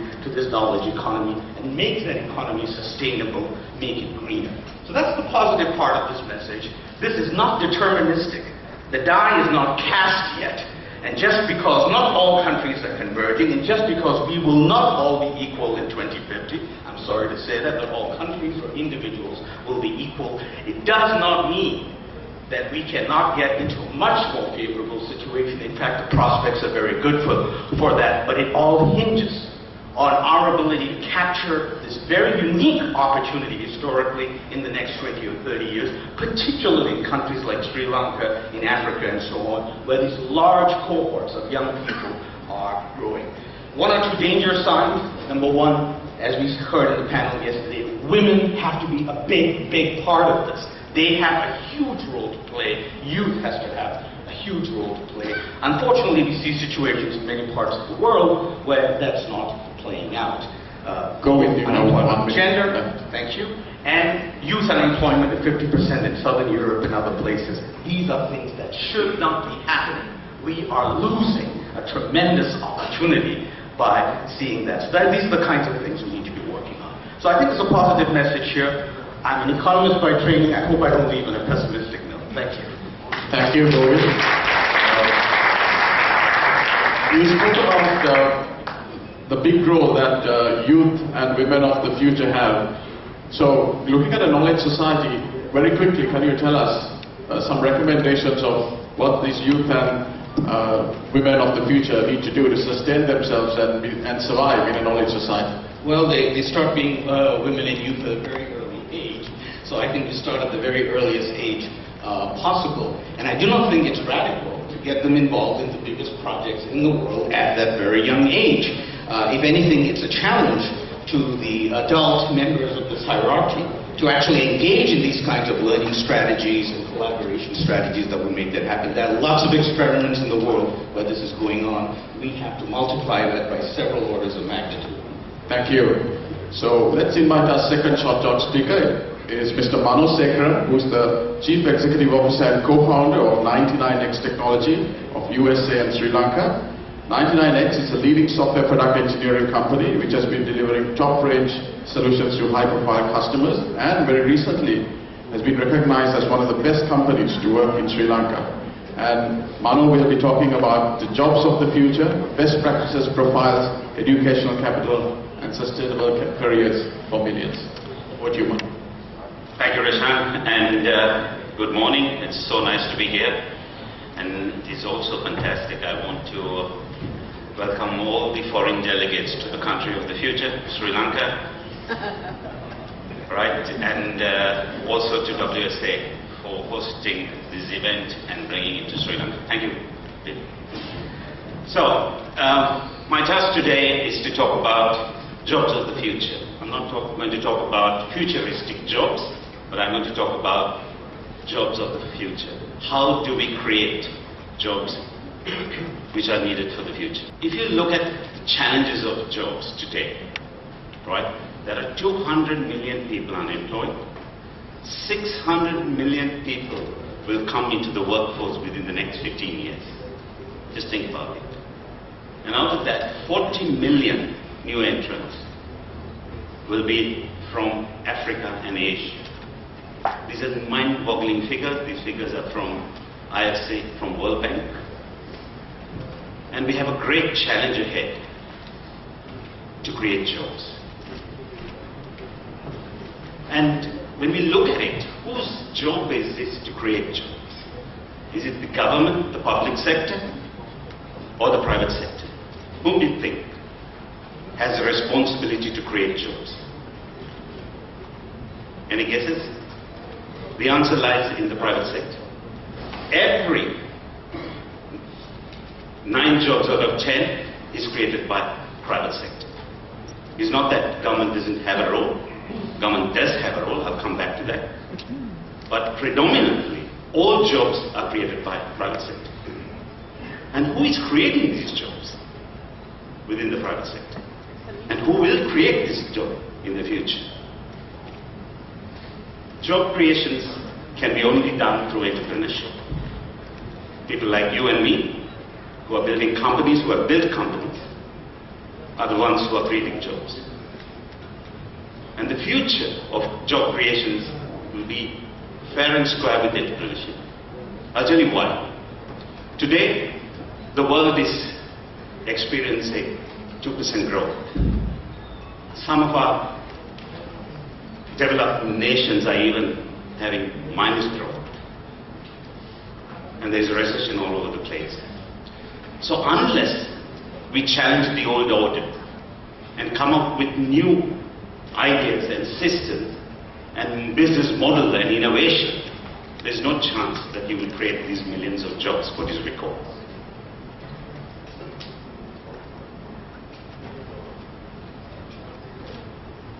I think we have all good lessons. Let's forget about generating millions of dollars. Yes, we heard from Ralph yesterday, you know, you can make $600 million by getting a photo to vanish. But that will be done by 1 in a billion. What we require is to create thousands of jobs who can do $1,000 startups. That is what is important.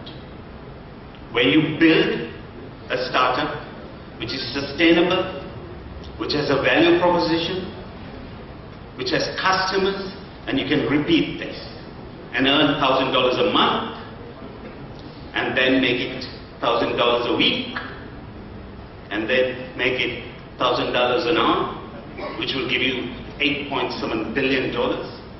And if you can make that $1,000 every second, you will make $52 million. And that is what is required. Sustainable startups. You first prove it, and then you treat it. And that is what is important. And I'm going to talk about how to create these $1,000 startups, thousands of them. And for this, I want to look at two forces, which is this does. One, let's look at this informal economy. Do you know that informal economy is the second largest economy outside the United States? The second largest, and it employs 8.1 billion people. These guys didn't go to grad school, they didn't go to Harvard, right? But they have built an economy. And they are mostly micro-entrepreneurs, self-employed people who have created this entire informal economy. Even in Sri Lanka, we have examples. I have a friend whose grandfather started selling scrap iron on the streets of Sri Lanka in a particular area. And he built one of the biggest enterprises Sri Lanka has ever seen. And this third generation friend of mine has built the first ever IT park in Sri Lanka. So there are good stories coming out of informal economy who has created business values. Then let's look at the next biggest force. The nexus of forces, which is social, mobile, cloud, and content. This is going to transform our lives, the business models that we'll create, and the future is to come. And just like the professor said, the next 30 years, this will make a big difference in our economies and in our lives. And let's imagine that if we can bring the informal economy and the nexus of forces together in a very organized way, what will happen? One thing will happen, I'm for sure, viral entrepreneurship. If you Google today viral entrepreneurship, you won't have a definition. But I'll explain what this viral entrepreneurship is about. We all know about crowdsourcing, right? There are examples, but I'll try to illustrate. So you have a platform, and you take large number of digital content, you organize it in a way, and dish it out to people around the world who will take these small tasks and perform. And it's already happening. So all what you need is literate people with basic knowledge of computing. They can deliver this task. You use the cloud. There's an example of a company in, I think it's in Nepal, Cloud Factory. You have the Amazon Mechanical Turk, which has dished out jobs, and there are 500,000 people over 100 countries working on this, or they've been employed by them. So these are self-employed people. And what will happen over a period of time, when you have thousands of people, you will have one or two people that have the intuition of entrepreneurship, taking it and specializing in what they do. Maybe it is just the initial task of trying to tag digital images, resize them, and etc., whatever digital things. And what will happen is when we have these forces of informal economy and the forces of nexus of forces together, you will find entrepreneurship happening, and this will duplicate. And then you will create a massive viral effect of entrepreneurship. But it has to be stimulated. You have to have something which will keep them going. And that you have to build a very good ecosystem. And that's the job of the government and agencies like ICTA, to create that ecosystem which is required. And that ecosystem is about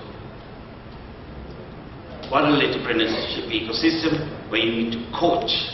It's not education for the masses, but you need to coach how to be in this environment. You coach entrepreneurs, you provide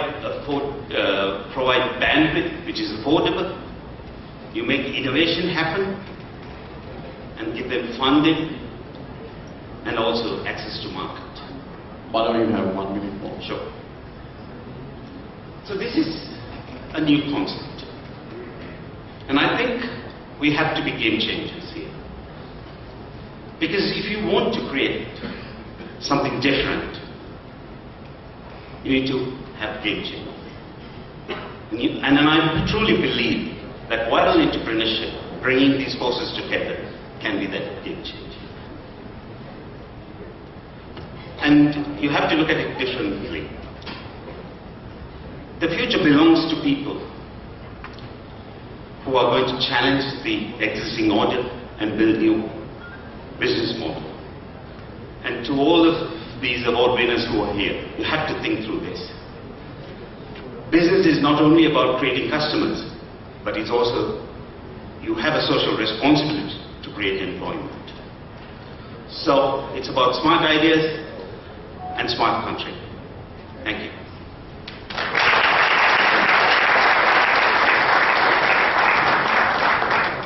Thank you, Mano. I'm not sure if all of you saw the significance of Mano's penalty men slide. Those two gentlemen on that slide were Sri Lankan cricketers, and they're the ones who changed the way short-term ODI and one-day international cricket is being played throughout the world now. So that was definitely a game changer. Manu, thank you for that. But I also like to ask you what the Sri Lankan IT BPO industry is doing to create more jobs going to the future. Thanks, Roshan. I think, like all industries, the first phase of our industry is to build an ecosystem, to make relationship with the industry, with the academia, to build the capacity side, get innovation in place, get entrepreneurs in place. But I think the next wave, what we believe, we want to launch 1,000 startups. And that, we believe, would be a game changer. To build the ecosystem and simulate for people to be entrepreneurs. And that's the only way we believe we will go up the value chain and be in the same bracket the professor spoke about. Thank you, Mano. Ladies and gentlemen, we all know what a remarkable application Skype has become, originating in Estonia. And to talk about how this ecosystem of innovation was being built, I'd like to invite who is now an entrepreneur and an investor, but the former MD of Skype Estonia, Teet Parnanen. Please give a big hand. Thanks a lot, and before I start, I'll have to ask all Estonians, please stand up. Please.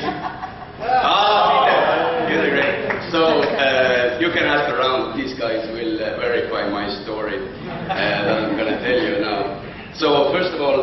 big thanks for inviting me here. It's very important work that ICTA is doing, and I'm also a member of the board of ITL, which is a sort of a similar organization in Estonia, talking about jobs, IT sector in general, and legislation, etc.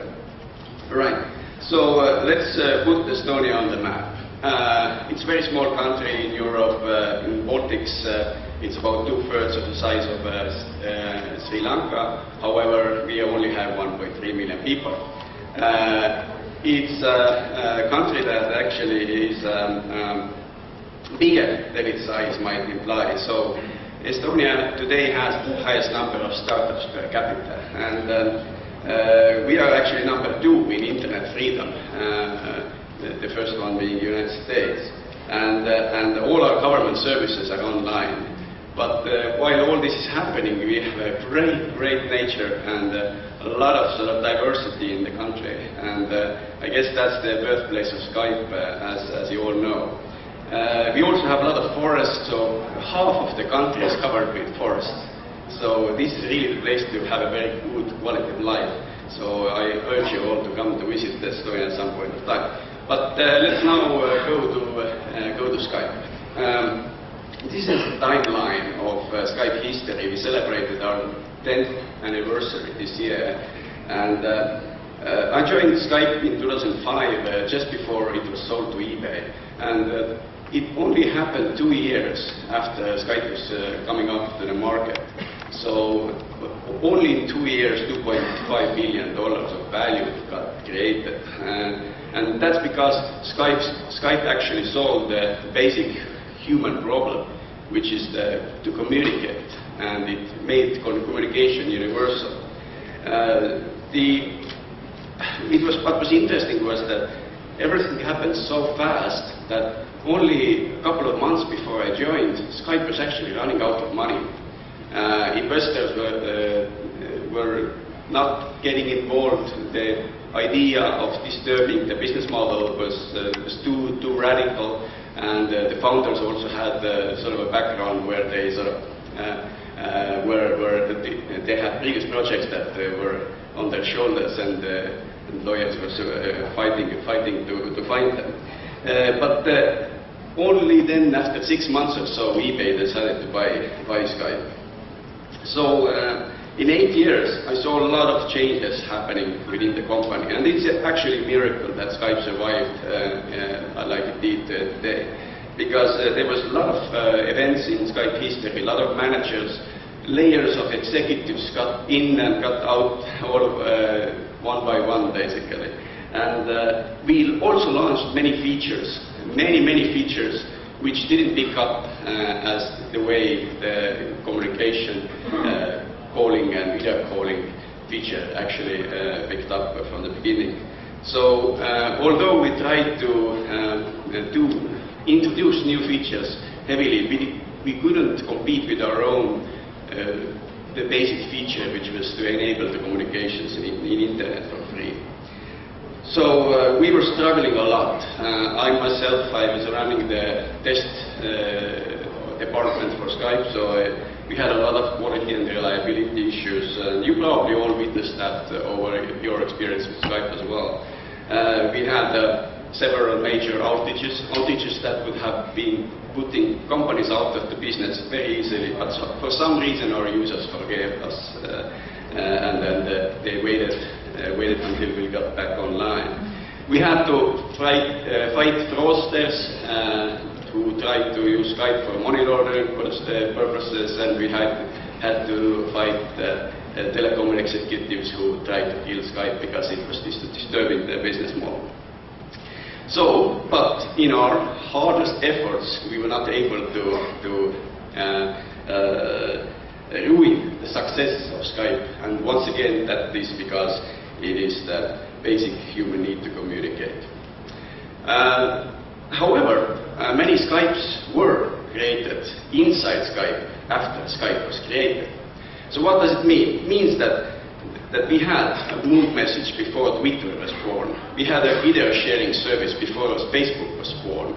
And we also had several features that we all waited for within Skype, like chat synchronization across different platforms and offline IM or very battery considerate client, etc.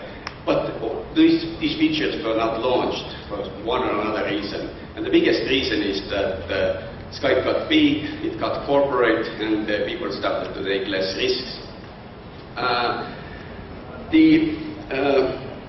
And some of the reasons why these unique and fantastic features were not launched was just because it was coming from the wrong place. The innovation was coming from the wrong place, and it's totally idiotic to sort of hear about it, but if it's not coming from the right person, it might not be the successful solution in this bigger environment, corporate environment. Right, so Skype actually then had a major impact, of course, for Estonia, and it seeded these very, very interesting ideas to every young person in Estonia that everything is actually possible. So that big things can be done in this small country, that my solution, my ideas might be very relevant to every individual on the planet. And everything I do, I need to do within international collaboration. In collaboration that is sort of not within my country, but I have to be from the beginning start to think big and to work with other people, because all people saw that founding engineers who were 4 guys in Estonia, they wouldn't be successful without those 2 guys, one from Denmark, another from Sweden, and they had additional forces as the first round of investors to help them. So Skype was born in Estonia. So why it was born in Estonia? Is there something in the food, something in the water? Not really. We were just lucky. That's my claim. Lucky because every country has the fantastic ICT story. Portal, environment, social network, some function feature, something that is very, very unique. But the question is that it is within that country and it's not exposed to by the public, like we were in the beginning. So pure luck with some ingredients from Estonia. These ingredients definitely include do-it-yourself attitude, because coming out of Soviet occupation, you had the whole country and there was nothing there. So you basically, and you had no money to buy anything. So what you could do is to do it yourself. And that sort of a getting things done mindset was there for Skype as well. And this society is very egalitarian, so there is a great movement of between social classes and mostly upward, and that enables talent to surface rather easily as well. So that's one of the thoughts that I'm constantly fighting right now, is that how to make people understand that those hierarchical solutions actually hinder the future development for their countries. So now we go to Estonia.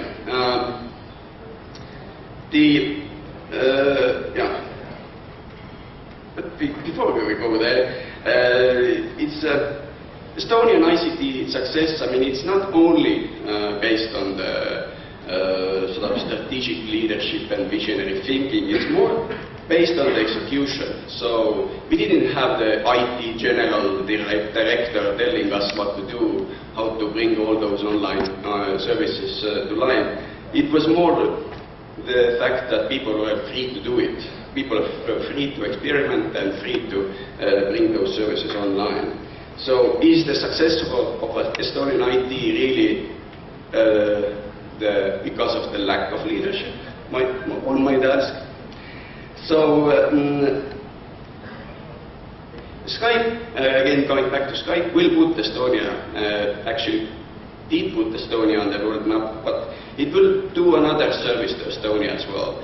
This is the service where it actually over time gives people back, people with international experience, with the capability of cross-border collaboration, and self-confidence. You have 1 more minute, please. Thank you. I appreciate that. So Here is an illustration actually on this slide of everything that happened because of the Skype over the 10 years. So this is, you can actually Google for that first decade of Skype mafia. This is illustration. In the middle you have Skype, then you have some investors, then you have some startups that were born, and the money and relationships flows are clearly visible there. Very useful material to study, and you see how much Skype has given already to the world in addition to the actual service it delivers. Actually, in Estonia today, we can witness that private sector is actually pulling the public sector with it quite heavily. We are actually now in Europe trying to drag Europe along with the use of electronic ID card and the secure information exchange platform called X-Road. So ID card gives you a possibility to do two-factor authentication system where you can both tell you who you are and then testify, well, give others government secured sort of assurance that you have the right to do things you are doing. And then the X-Road system is a secure information exchange platform that is a backbone for Europe's digital future. And I'll just finish with the last slide around, I have to advertise this, I'm also a member of the steering committee for IT Academy in Estonia. That is a program containing 6 curriculums in 2 universities. So if you go to study IT in the site, then you can see how we're going to up-level the IT education in Estonia, and Estonia will be the birthplace of many more Skypes in the future. Thank you.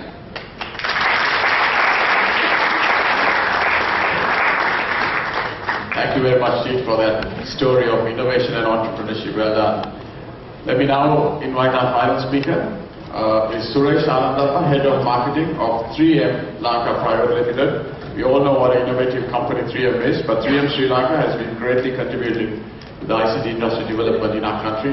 So Suresh is going to talk about driving growth through innovation. Thanks, Rishad, for the introduction.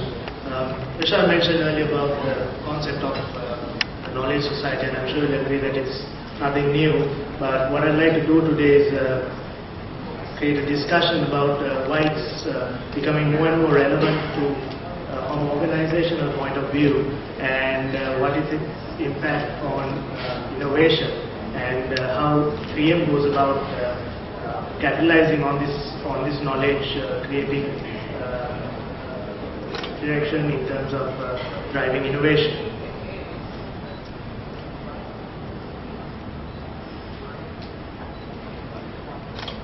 So, going by the concept of the knowledge society, it's very much similar within an organization, because the essence of a knowledge society is they're trying to use that knowledge to create something that will deliver value to mankind. Similarly, in an organization, what any organization is trying to do is pretty much deliver customer value.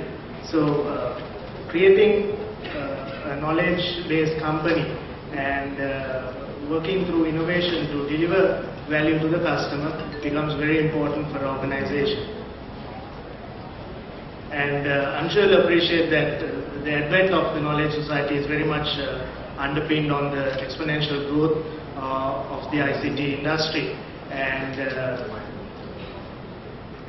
basically, if you look at organizations' factors of production, knowledge becomes actually the most meaningful aspect compared to its hard assets. Which leads us to kind of look at understanding of knowledge and innovation in today's context within organizations. I mean, looking at it from an information society point of view, research, it could be tagged as the transformation of money into knowledge, whereas if you're looking at it from a knowledge society point of view, innovation basically is the transformation of money into knowledge into money, rather. And so how does the organization go about creating value to the customer and generating innovation? See, most companies look at, okay, so how does the organization go about in this transformation of knowledge-focused company? So what I was trying to say is how does the company go about this transformation? How does the company transform knowledge into innovation and ultimately drive growth? In a knowledge-focused company, what they're essentially trying to do is create a knowledge-intensive work environment. And in this knowledge-intensive work environment, what happens is, as the saying goes, knowledge begets knowledge, and it ultimately results in innovation. Which leads me to explain this all-important word, what innovation is all about. Professor Brook, of course, gave a small advertisement in the morning about what the Post-it note was all about. And in fact, the Post-it note was a result of knowledge creation within an organization, and how it led to innovation and ultimately driving growth. But innovation in its pure and simple rendition, in terms of definition, it's about coming up with ideas and bringing them to life. And the objective of innovation is basically to bring about customer value. But if you look at organizations, this is not really a new concept. Every organization works on building its knowledge capital, they work on innovation. So what sets apart the innovative companies from the rest?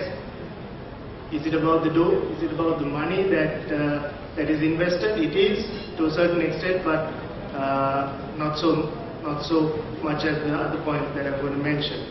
Is it about the glow, that one big idea, that one blockbuster product that will deliver that much more for the company? It is, to a certain extent, but not the essential.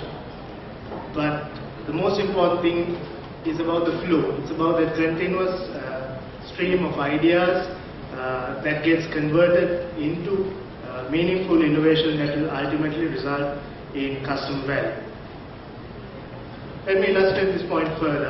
If you consider the top innovative companies and R&D spenders in the world today, you probably don't see the list, but if you browse through, you will notice that the company's financial performance and innovativeness does not really correlate with the amount of R&D that is spent on the business. Right? What it really depends on is how the organization leverages its innovative capabilities, leverages its knowledge capital. So the point that I'm trying to make is that innovation doesn't really happen by chance. It is basically driven by a set of systems, principles and practices that are enforced within the organization. It has a clear framework to capitalize on the ideas or to harness the ideas that are within the organization. And it doesn't just happen once or twice. It's continuous, it's relentless, and most importantly, it starts with people. Strong leadership and passionate people that ultimately deliver innovation. So, knowledge is basically power, and knowledge is innovation. So harnessing this power of innovation for companies like 3M is all about capitalizing on their knowledge-based intangibles, what we call. Just to name a few, if you look at 3M, for the longest time it has been basically a technology-focused company, and to a great extent, even today, it's at the heart of the company. It's in the heart of the company's innovation process. But what's special is that these technologies that reside within the organization are not limited to specific divisions or specific people. For example, if you take the abrasives technology, it's not limited to the abrasives division for product development. 3M corporate scientists can basically combine all these technologies and use it to deliver much more superior product in a completely different market. The other thing is, I mentioned that technology has been for the longest time a technology-focused company. At the same time, it's also market focused. At every stage, there is emphasis on getting close to the customer, understanding their needs, and basically at every stage of the development process of innovation, the customer's input is sought and put into that process. And even if you look at delivering products that customers want, every single idea goes through a rigorous new product introduction process where the voice of the customer is considered. It's considered whether we have the technology already existing within the organization to deliver those solutions. If not, then put it through a process and make sure that we get it right the first time. Suresh, you have 1 more minute. Sure. And the other thing is the sharing of knowledge on a global scale. 3M scientists have access to over 800 plus technical forums every year. So there is a lot of sharing that happens on a global scale, and no one really works alone in terms of technologies. But perhaps the most important knowledge-based intangible that the company leverages is its culture of innovation. And this has been set forth by the early leadership.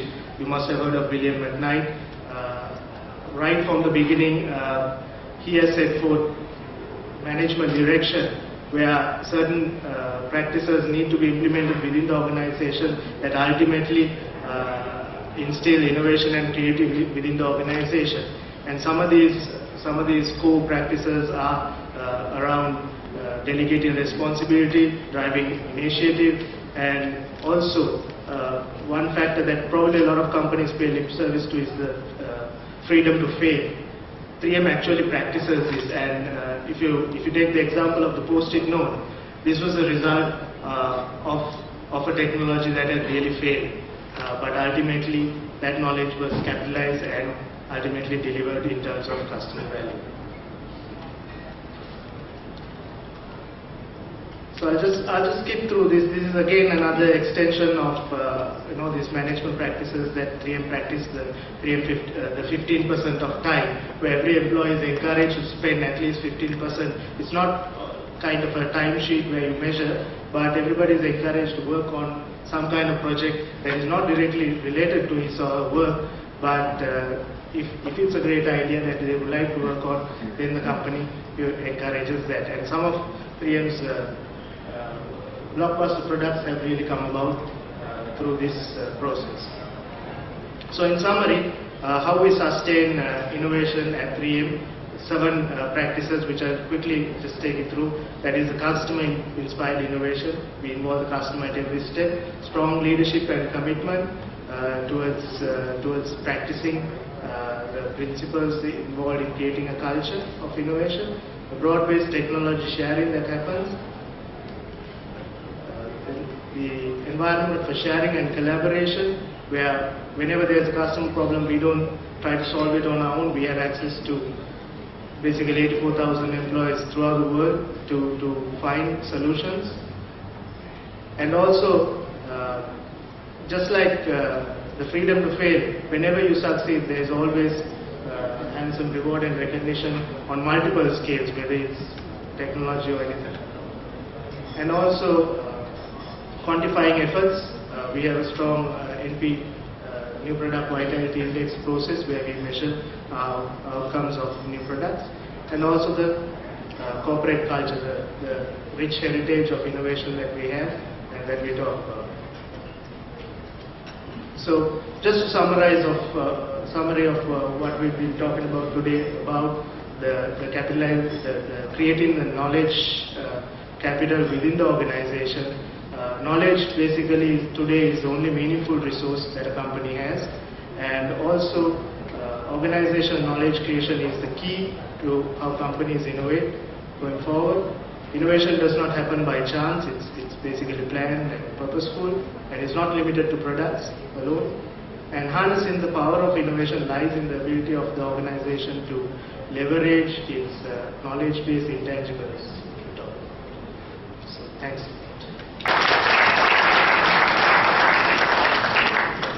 Thank you very much, Suresh. In all your discussions, gentlemen, about the knowledge society, one of the things that have come up is innovation and also entrepreneurship. I'll let you think a little bit about how innovation and entrepreneurship needs to be ingrained in the youth of the future to move forward in this knowledge society, which you can provide in your final comments. But I'd also like to take a few questions or comments from the audience, if you have any at this point in time. Thanks. My name is Dorothy Gordon. I'm from Ghana.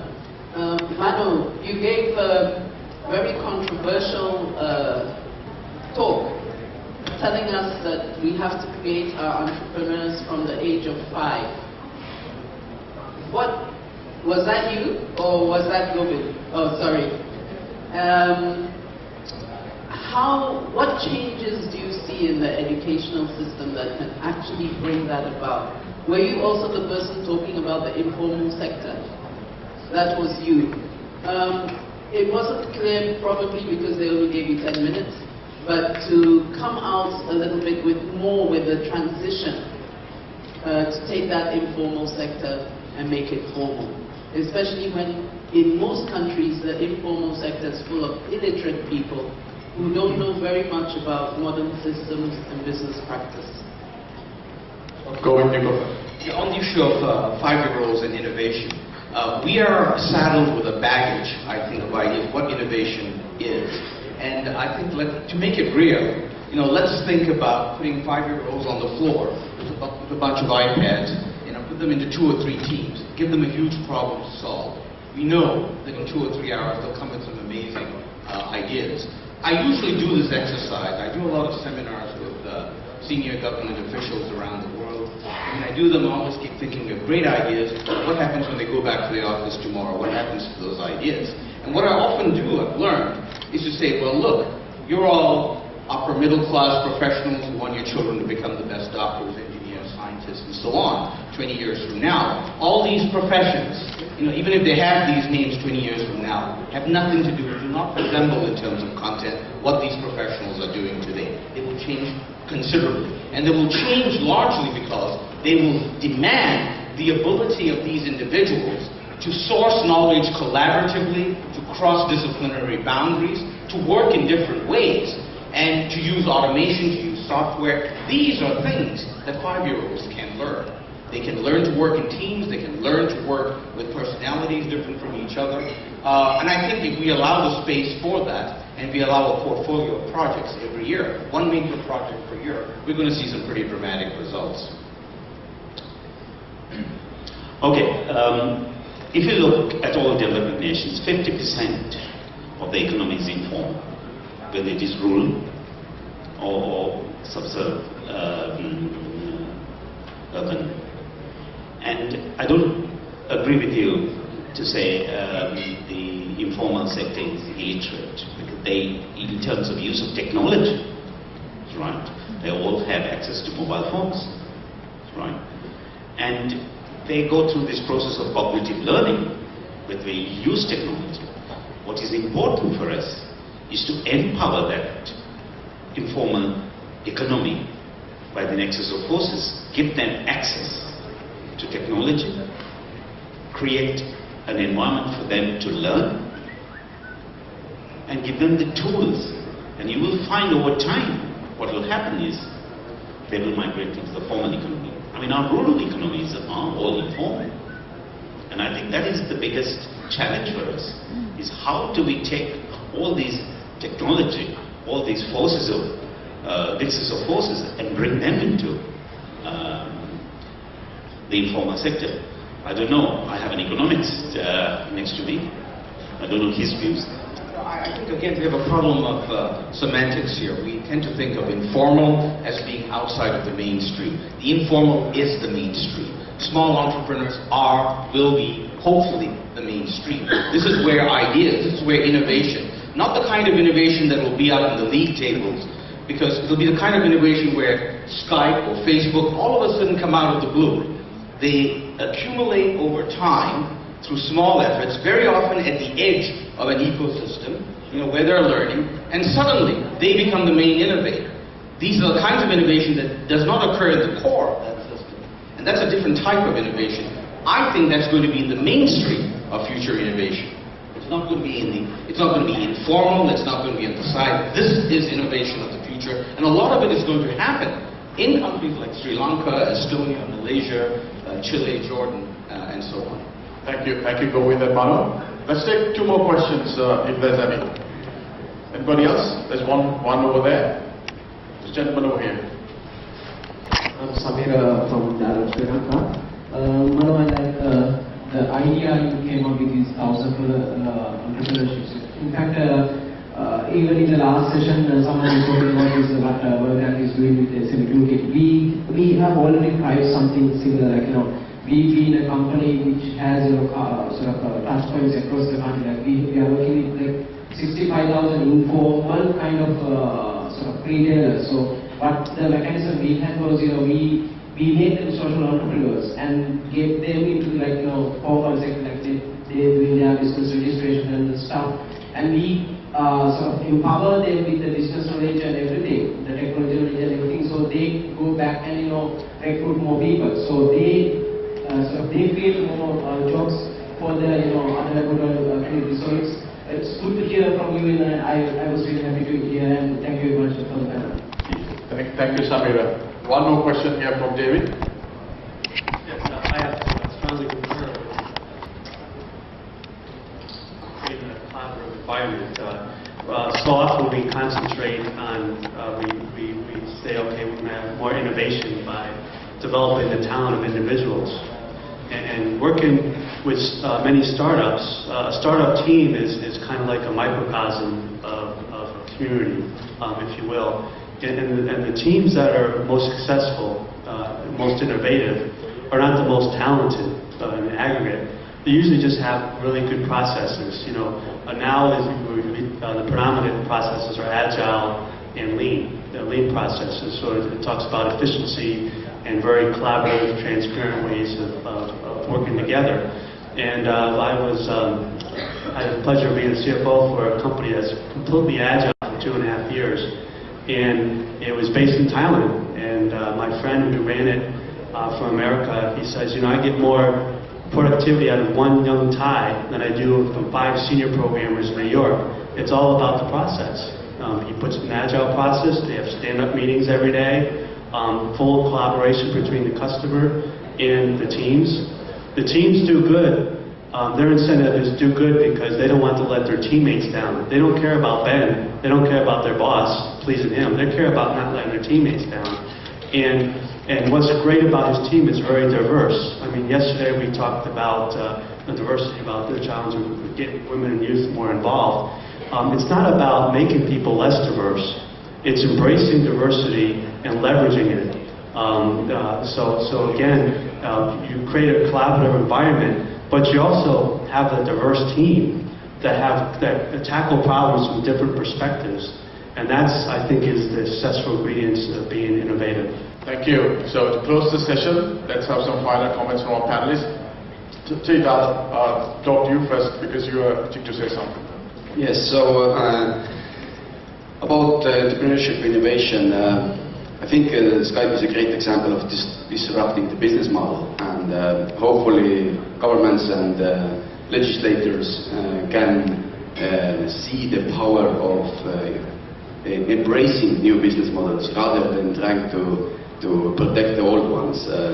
We in Europe, we still a few years ago had telecoms who were limiting Skype use in their networks because of many different reasons. However, I mean, this is unheard of if you want to go further, of course. Then the other is, of course, on the national level, we should create more heroes, and because that unleashes the potential within people who have not yet become a hero. They have a reference what good looks like, what kind of behavior, what kind of skills are needed to create something valuable. And those heroes then start creating many more heroes. And then the third point is really to focus to how to unleash the potential of regular folks. That's a little bit connected with the agile and process discussion as well. That I personally believe that we all have something we are good at. Now, question of management and recognizing that goodness is something that we must solve somehow. We too often are focusing on some aspects only, and if we can unleash the potential of every individual, then of course we will be winners in this innovation war. Thank you. I see these gentlemen are good at many things. So Suresh, your final comments. As I mentioned before, I think compared to the normal conventional factors of production for an organization, knowledge has emerged as the single most meaningful aspect in terms of creating value to their customers. So companies need to look at how they manage their knowledge capital, how they enhance it as a feeder to the innovation process, and how they use those intangibles in terms of knowledge capital towards innovation. Thank you. Govind? Okay, I don't like making provocative statements, but unfortunately this one is going to be. One, the textbook on 21st century innovation has still not yet been written. We still talk about innovation largely as it occurs in large corporate bureaucracies or public bureaucracies, which is fine because there is a lot of innovation taking place there. There's a lot of process innovation and other kind of innovation. But these kinds of bureaucracies inherently are hierarchies. Hierarchies have authorizing environments. The kind of innovation that takes place in the space David, for example, was describing, or you were describing on Skype, is very different. There is an almost frictionless flow of ideas. There isn't the kind of incentive system that operates in large bureaucracies. And this, I think, is no longer at the edge. This is now at the fore and center. And for this kind of audience, I think you have to realize you are engaged now in the mainstream of innovation. It's not yet visible. It hasn't appeared in the textbooks or the journal articles or the business periodicals, but this is where it's at. Thank you. Mano, last word. Okay, I finally believe entrepreneurship will drive innovation, and it has to be viable, because we have to coexist and co-create entrepreneurship, and that is what will happen. It is not one man who will create this. Facebook only created 5,000 people to be employed, right? But we have to look at it much larger, and it will be a system which we have to unlearn the old ones and build new business models. And that will drive entrepreneurship, and that will drive innovations. Thank you. Thank you, gentlemen. Ladies and gentlemen, please give a big hand. Ladies and gentlemen, as always, we'd like to give our token of appreciation to our speakers who have contributed very wealthily to innovation, entrepreneurship, and much more. Two interesting subjects of many subjects to come today. So before we take the break, I'd like Mr. Reshan Devapura, CEO ICTA, to do the honors of presenting our speakers with a token of appreciation. We'd like Mr. Govind Nair, President, Hemisphere Solutions LLC, and also the Adjunct Professor, the George Washington University, to please accept this small token of gratitude. Thank you.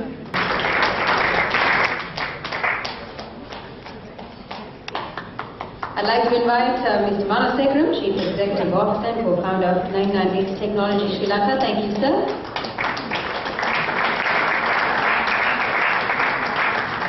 Also, the entrepreneur, investor, and former MD Skype Estonia, Mr. T. Pan. Thank you, sir, for all your comments, your valuable inputs, and also your time.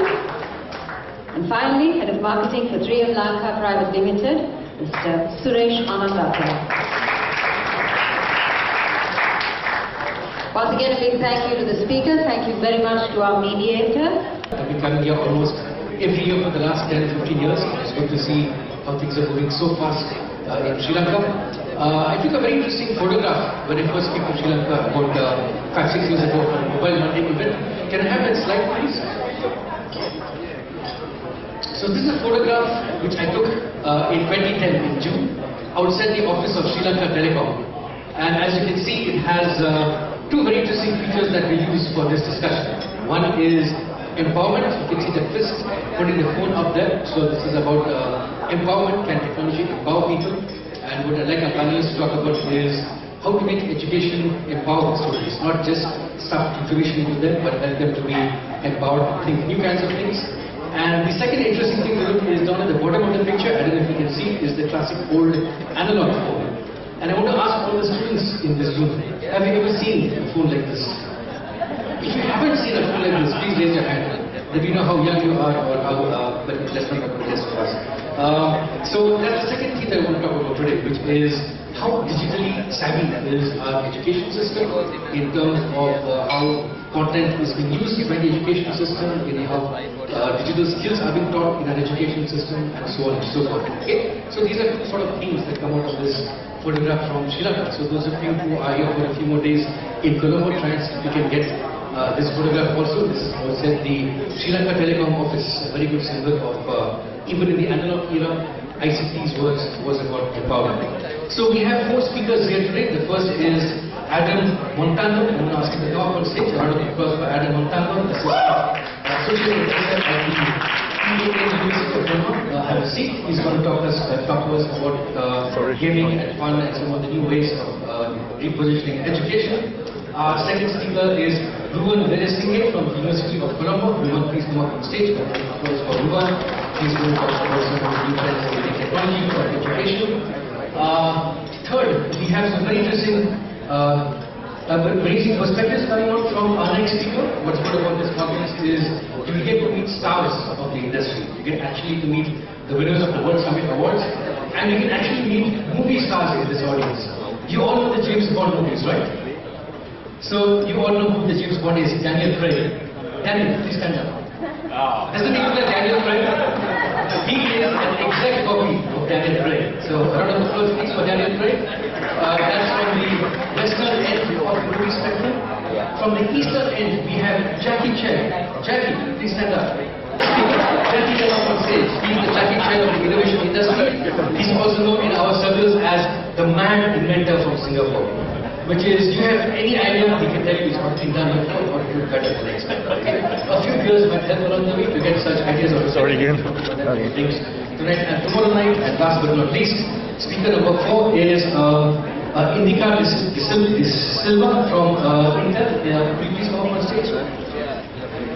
Indika is the country business manager for Intel from Sri Lanka. So we talked about some of the private sector initiatives in education, such as what Intel is doing. So, a round of applause for 4 fantastic speakers. And we have about an hour to go ahead. Thank you for the applause. Definitely applause. And first, Adam, you have the floor. Adam is going to talk to us from his view from being an associate professor at ICTA University in Denmark. He also was a previous winner of the World Summit Youth Awards. He's both a practitioner and a professor. Over to you, Adam. Thank you very much. Hello, everybody. It's an absolute honor to be here. I'm really excited to be here. My name is Adam Montano. I'm an inventor, an innovator, an entrepreneur, and most importantly, a teacher, an educator. And I have the most fantastic students.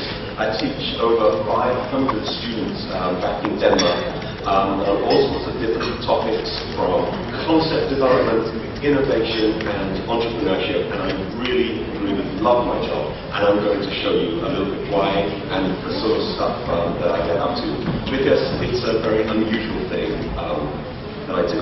So this is me, and I'm obsessed with doing things differently, because in business, all we have is the ability to be different. It's what we talk about, the unique selling point. How are we unique? How are we different?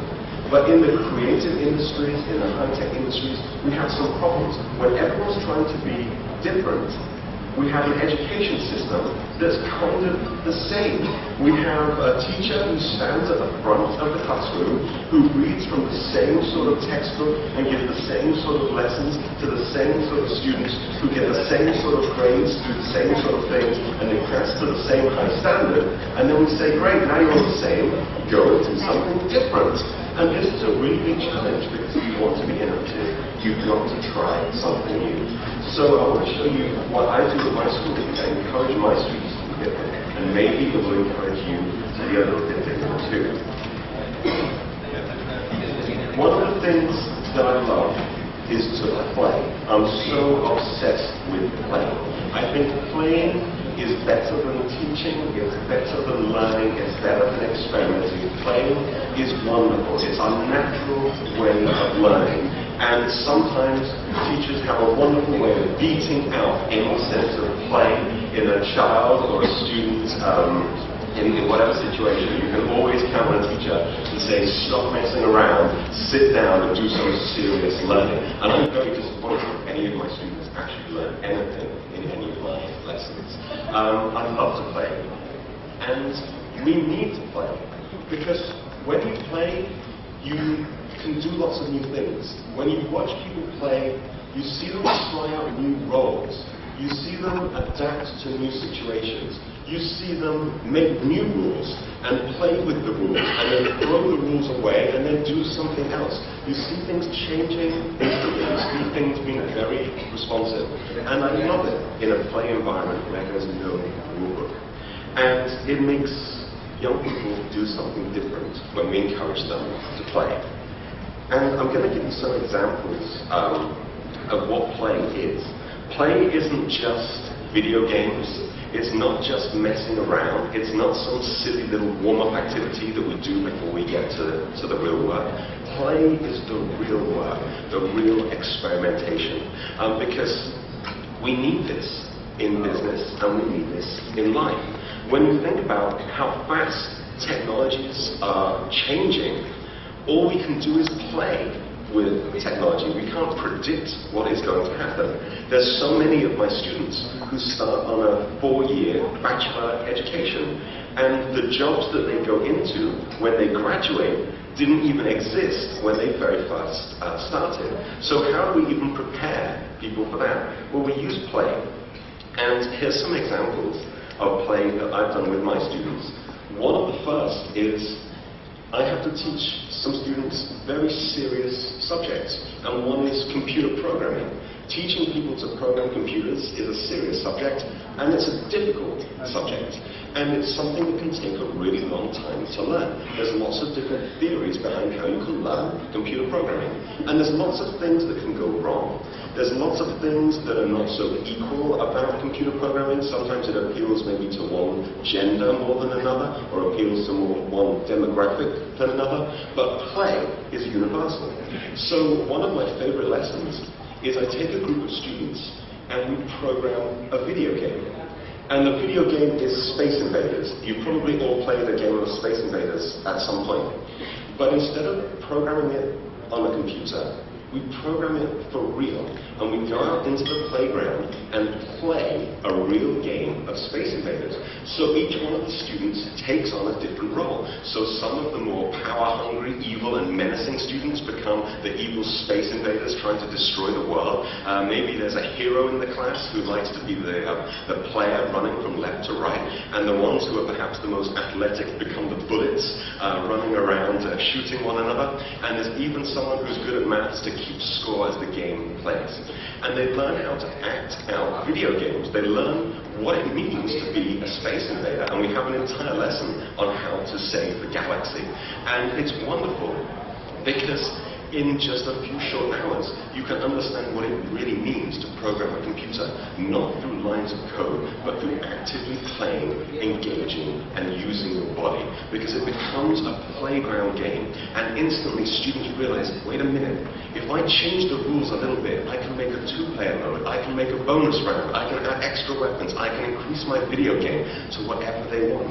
And instantly, they're realizing that what it takes to make an old classic like Space Invaders is the same as what it takes to make a multi-million-dollar hit like Grand Theft Auto. They see the skills, they see the technology, and they see the ideas in a short space of time.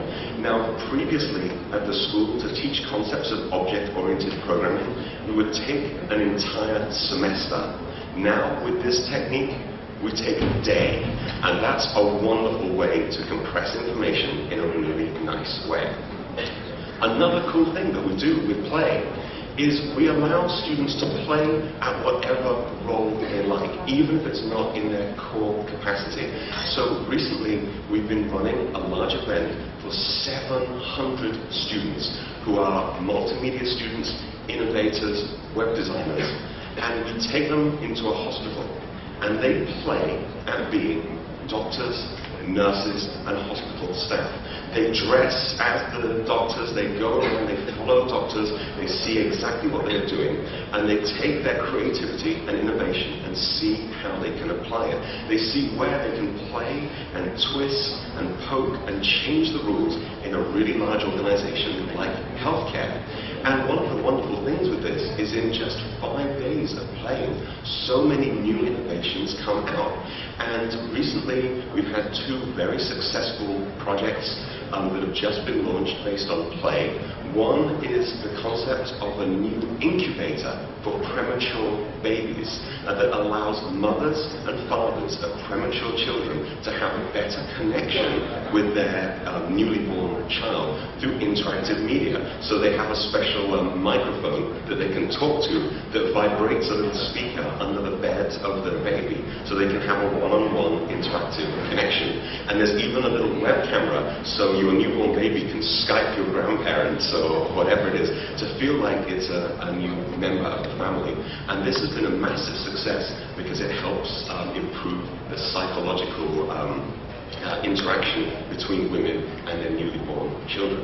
And we also have a project that saved millions and millions of euros by digitizing all of the information that a pregnant woman needs throughout her entire process, and that was generated through play, through playing what's it mean to be a pregnant woman in a week. And students went through the entire hospital, found every single point of contact, and digitized everything that a pregnant woman would do. I don't recommend, if any of you ladies are planning on being pregnant, I recommend 9 months as a good time. Don't get pregnant in a week. It's very chaotic, but you know, it's fun. So when we talk about play, it's shifting from this old-fashioned idea of chalk and talk, of instruction, and it moves to something bigger, something like cooperation, cooperating across cultures, across boundaries, across genders, across classes. So this is one of the teams, and one of the teachers is mixed in there. I don't know if you can spot the teacher from the rest of the students. Maybe not, because we try to lower the barriers and collaborate very well. And we also try to use experience by learning through experience, because I tell you, there's some things that you just can't learn from a book, and you just can't learn from the internet either. Nobody ever learned to ski from reading a book. Nobody ever learned to swim by watching a YouTube video. There are some things that you just can't do, but you can do when you start to play. But one of the most miraculous things about using play is what happens afterwards. And it's this fantastic moment of transformation. And by transformation, I'm talking about the moment when Cinderella becomes a princess. The minute when the frog turns into the handsome prince is this moment of complete and utter change. When you transform someone from being a nobody into a somebody, from being a nothing into a something. And I'll give you an example of how we transform. I recently ran a class for a group of entrepreneurship students, and I said, we're going to play a game. And the game is, I'm going to give you some little sheets of paper, different colors, different numbers on them, and we're going to play a game where you turn those little sheets of paper into more sheets of paper with more colors and more numbers on them. But the sheets of paper that I gave them were money, banknotes. I gave each team of 5 a little bit of money, and I gave them a few days to go and turn that money into as much money as possible. And I just left them alone and said, you want to be entrepreneurs. Now you are entrepreneurs. You're transformed into entrepreneurs. And straight away, the students got it. They realized that they weren't learning about being an entrepreneur. They really were entrepreneurs. And they went out, and in just 4 days, they turned their initial money into a massive profit. They loved it. They had so much fun. So then I thought, okay, you're small-time entrepreneurs. We want to transform you into big-time entrepreneurs. So all you've got to do is come to my lesson, my next lesson. But there's a problem. The lesson's not going to be in the school in Denmark. The lesson's going to be in Las Vegas. And you're going to do your homework, and the homework is an essay entitled How I Got to Las Vegas. And you can do whatever you like to earn enough money to go to Las Vegas. And these are students who, maybe they're from very poor backgrounds, but instantly they had a goal, and they had a transformation that they wanted to work towards. And I was so pleased that all of our students managed to make it to Las Vegas in style. They've gone from saving all of their money to buy their baked beans at the end of the week to be able to travel around in limousines and have a great time. They had a great party. And one of my favorite things to add to the nature of play is we took them to the top of the Stratosphere Tower, the really huge skyscraper in the middle of Las Vegas, and we graded all of the students' papers. And the student with the highest grade got the prize of being able to bungee jump from the top of 206 floors from the top down to the very bottom in an unforgettable experience. And that's when you have a transformation, when you know that you're no longer something less, but you're now something more. So what I'd like to... I think you're almost out of time. Okay, that's fine. What I'd like you all to encourage you to do is this. Don't grow up. It's a trap, okay? Encourage people to transform. And I've got two questions for you. If you could transform, what would you transform to be? And if you could help somebody transform, how would you help them? So that's what I want to share with you. I hope you enjoyed my little presentation. Thank you. Thank you very much, sir. We have a couple of questions, and then we have the other speakers, and then one more question for everyone else. My quick question for you is this connected to what people are now calling gamification? You gamify something, or are you talking about gaming even before you gamify something? Okay, this is working. Okay. Well, gamification is interesting. Gamification is the process of taking something normal and adding game elements, or adding a high score, or badges, or achievements with a normal activity. And although gamification can be used, what I'm talking about here is very much a free-form play. And when you watch people play, it's when the rules are changing all the time. There's lots of surprises and lots of room for innovation. So it's very much a fluid structure. And sometimes gamification is a little bit of a hierarchical structure where you're working through one thing after another. For play, it doesn't matter how you get there, as long as you get there. I think that's the difference. But you can combine the two, definitely. Any reactions from our panelists on games and how you're using play, gamification, etc.? Or do you want to take it up in your own sessions? Okay, in that case, when you go up on stage, our next speaker, the second one in our list, is Professor Ruban Veerasinghe from the University of Colombo Department of Computer Science, and he's going to tell us a little bit about some of the new technology aspects of education. Thank you. It's really hard to follow an act like that. But I'll try. So, my topic is continuing on the future ICT education, but from a research-led perspective. I think several of you may have already seen that what came out of Iowa was something called the Shift Happens videos that talk about some amazing facts, and among them you get this some extrapolation like that by 2049 $1,000 computer will exceed the capacity of the entire human species. Whether you believe it or not, it turns out that many of the jobs that were that are there now, as can be seen by this tag cloud, maybe on that side, were not available, not there a few years ago. So it turns out that in academia, we are currently preparing students for jobs that don't exist yet, as the previous speaker said, using technologies that have not been invented, and in order to solve problems which we still don't recognize as problems. There's a little test that I do. It's from somebody called Frederick Harren, and he asked the audience, and we could have done it here if we had more time, to think of 10 impossible things And it turns out that my list will, if you look at the universe of impossible things, I suppose it's much larger than this, but I get 10 from there. Now that's not such a big surprise.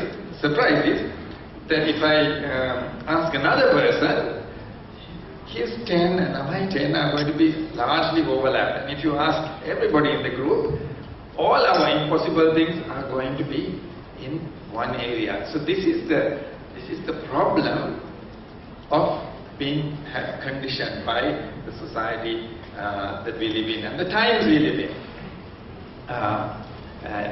If you've seen Ken Robinson videos, and this particular one by RSA Animate, I think he talks about one of the reasons for this being that when we are born, we all have what is called divergent thinking, which actually is what happens at play and so on, which allows us to think of alternatives.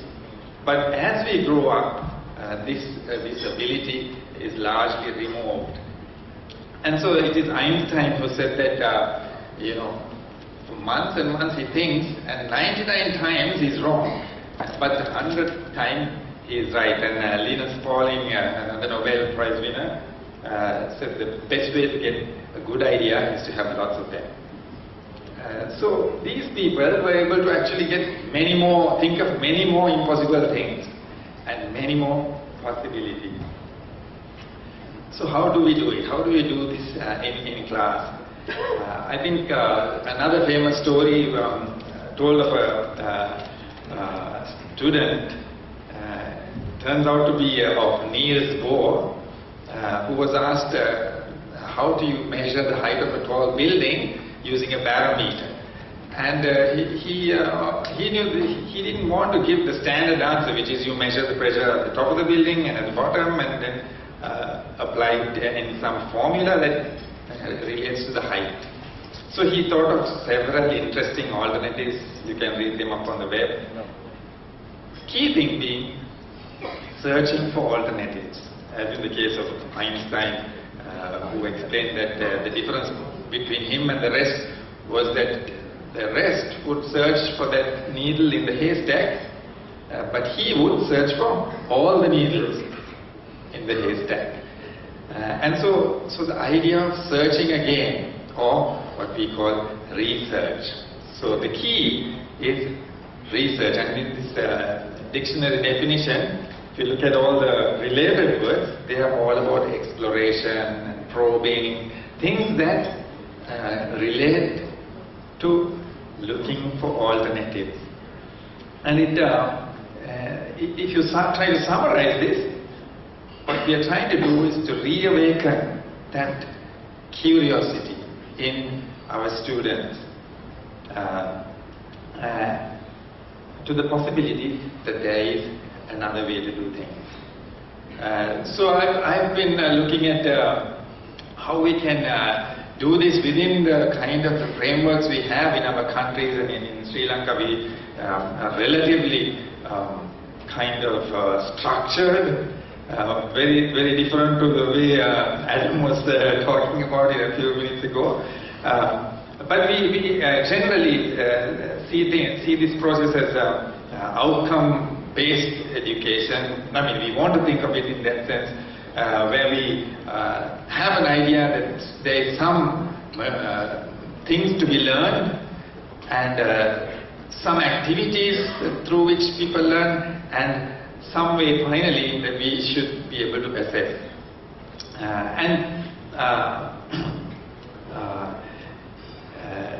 It turned out that when we most young teachers, when they join us, they complain about the students. So they say, the problem is with who the student is. Who do we get to make into this kind of, innovative kind of thinker? They're not really good, or they are lazy, or things like that. And that's generally referred in management theory as theory X. And then you get some who are kind of enlightened, and they actually look at what the teacher does. So they become like great performers. they do fancy slides and they are humorous, and they employ all the techniques for engaging students. And it turns out that sometimes they get discouraged, because at the end of it, the students still do the same as they did before. And so John Biggs says you need to be a type 3 teacher, someone who concentrates on what the student does as a result of whatever you do. And so if we focus on that, then we are able to have particular outcomes in mind. And this is just a slide to say that, we very often we blame students for being assessment oriented. But that's how we actually recognize them. That's how we give the GPAs and the awards. And so it's quite natural to expect them to do that. And so if we start with the assessment, so for those outcomes that I want, I say this is the way I'm going to assess. So I'm trying to achieve my outcomes by defining the way I assess. And then come back. Okay, what are the activities that students will can get engaging in order to do well in those assessments, and then come to what is the material, what is the content. Finally, there is a content, but even in the content, if we focus first on the theory and providing them, and generally students are not really interested in all that stuff. But if you tell them, okay, today in this world of internet and Google and all that, you tell them to find out. So you don't inhibit them by the theory.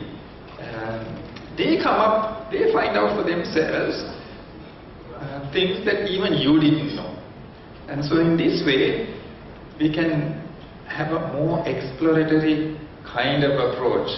And then class becomes not a place where we just, dictate notes or, run through PowerPoint slides, but a place where we discuss, okay, that particular website said this, but this particular book says that particular journal says something else. And then we can begin to synthesize, see that there is no one answer, no single right answer, which is the thing that plagues school life in Sri Lanka and in many other countries, so that we can then take them to things that they should be doing, like what is shown in this video, the 10 most fantastic inventions in recent times.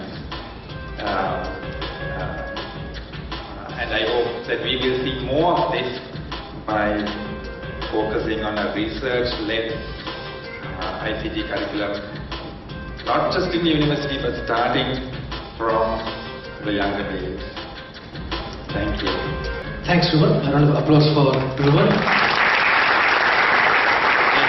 me ask Adam, would you comment on, would you apply the game model also to research? Do you have a game model, a play model for people to go and discover, explore those kinds of things? Was that part of the exercise of going to the hospital, for instance? Well, yes, of course. When you're talking about divergent thinking, which is so crucial in idea generation, and sometimes it's about looking for that idea that nobody has thought of. So I'm really in agreement with you there. That the graphic of showing all of the impossible things is a really great way to explain it, and we need more people to understand how we find those impossible things. I think definitely. So looks like Felix is ready to get into action now. Up next is Felix Lee. A round of applause for our next speaker, Felix Lee from NTU Ventures. A very unusual background. He's both an instructor and a mentor and an investor, I believe, in various startups. So he's got the right mix of entrepreneur-driven education and research. Felix, the floor is yours. I guess, can everyone hear me? No. Can anyone hear me? Testing. We good? How many people, how many students are there in the room, actually? Hands up. Students. Oh, very good. That's very humble. Excellent. Actually, you guys are pretty much privileged to be here because you've got a very nice lineup. He's gone from the very vague and very spatial open environment, you've got an academic. I'm about to turn both upside down. So the reason why I'm here is I've got a very tough topic. The tough topic is I've got half my feet in universities and half my feet outside of universities. So I want us all to take a moment to think about why we're here. And while I was thinking about why we're here, in the head of last week, I managed to come across Thought Cloud. So you'll notice that these are the key reasons for a company growing, which means that if the company is growing, making money and all that stuff. And since we are on the subject of entrepreneurship, being a new method or a mind wave to change the thinking of academia, away from rote and away from standard procedures in the last century, couple of centuries, right? And you'll notice that market, funding, customers, companies pop up in this Thought Cloud. This data is from the World Economic Forum Entrepreneurship Report. That's 10 days old, okay? 10 days old. Sometimes I like to do some social experiments. So these are numbers. Those are the numbers of years I spent in certain areas.